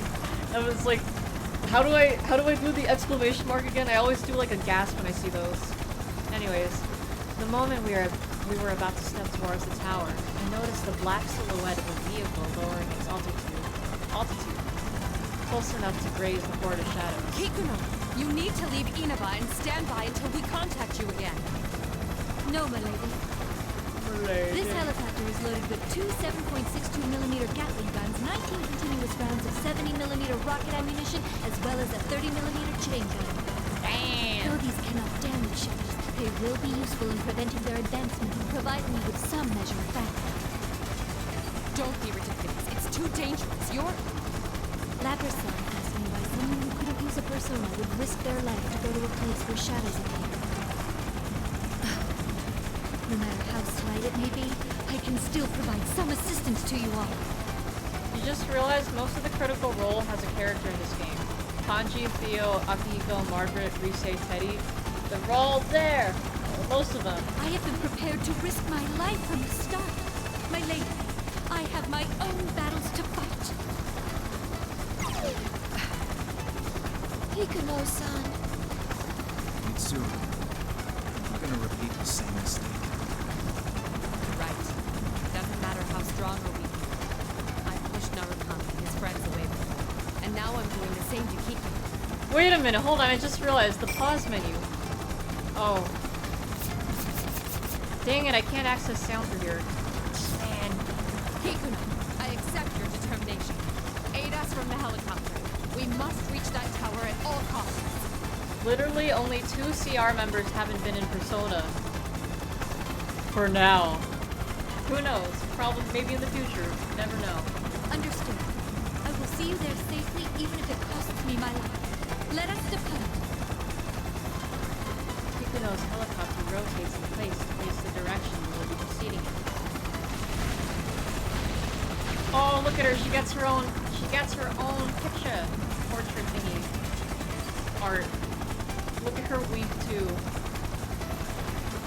With a tremendous concussion, a rain of bullets showers down on the massive shadows, splashing bits of blackness every which way. The wave that had been completely covering the road loses its intensity and begins to retreat. If you're including Akache, since Robbie comes in a later season, well, there you go. Now! Right.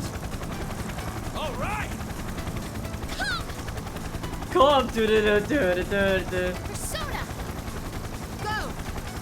Persona! Here goes!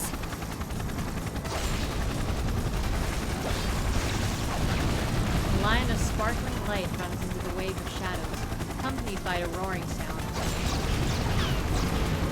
Do this. We nod to each other and leap, one after another, to the newly opened path. We must head to the tower where our comrades are fighting, so that I can carry out... No, so we can all carry out our duties. Please, let it be over! I don't want to hear Chopper-kun anymore! I thought we were done with him! There we go. Okay. So who's next? I think I'll have to stop here though, because like I'm getting tired. Yeah. I think this is... I think that's the short little little preview, like a short pre-chapter episode thingy, whatever you want to call those, going into the fight with Kagutsuchi. But yeah, I'm gonna... Hold on, I'm gonna play this video real quick. You during that whole montage. You can do it! Cut his fucking head off! You can do it! All night long! But yeah. So next time we'll see Lavers take on Kagutsuchi, I think. I think that's what happened. Well, I mean, she has to, right? I'm pretty sure. I'm pretty sure that's what happens. But you know me. Actually, okay, now that I'm here, let me... Before I forget, let me turn down sound effects. Yeah. Let's see. Sound effect volume. No wonder. Let's put it at 40. 30. 30. Yeah, I think that's good. Thanks for the stream. No problem. Always glad to stream for y'all. And you know what I want. Man, I'm really feeling it for Yosuke right now. You know me, it's time for me to... Eat this! Come! Come and mop up, Yosuke. I'm done here.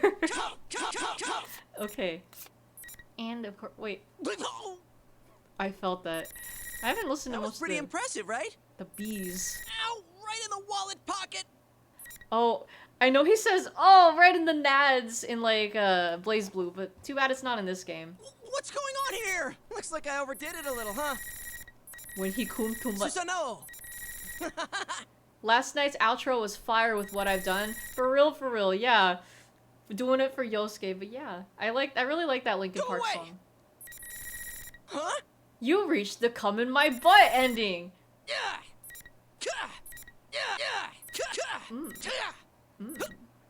Right in the wallet. Here I come. Come and mop up, Yosuke. Okay, I got my fix. But before I go, there is a video I want to play. It's not Labor Day anymore, but you know, it's Labor Day weekend. The end of Labor Day is here, so I have this for y'all. Yosuke, Susanoo! Naruto, not yet. Not yet. It's not your time yet. But here's this. And before we go, this is the I think it's time we sing our traditional about Labor Day earlier. song as we leave you guys tonight. Sure. That's right. Now we do this at every grill party. This is called Labor Day. And I happened to be eating watermelon when I was like watching Labor this Day. too. Oh, Labor Day. Labor Day. Cutting some watermelon on Labor Day. And we're grilling some food. On Labor Day. And we're cooking some meat. Here on Labor Day. And I'm catching squirrels and putting them on my grill because I'm fruity. On Labor Day. And what can you do this holiday? Labor Day. And what else is Who are good for these this guys? day? I don't know who the guy on the left is, Mustaches. but the guy on the right is Vinny. Labor rides. Day.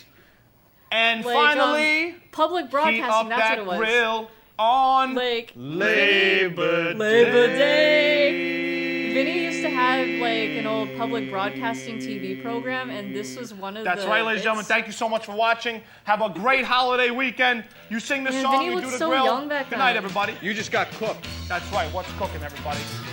The guy on the right looks like Yosuke with the stash. I was literally just about to bring that up. I was gonna be like, yeah, you know, Vinny kind of has some Yosuke hair.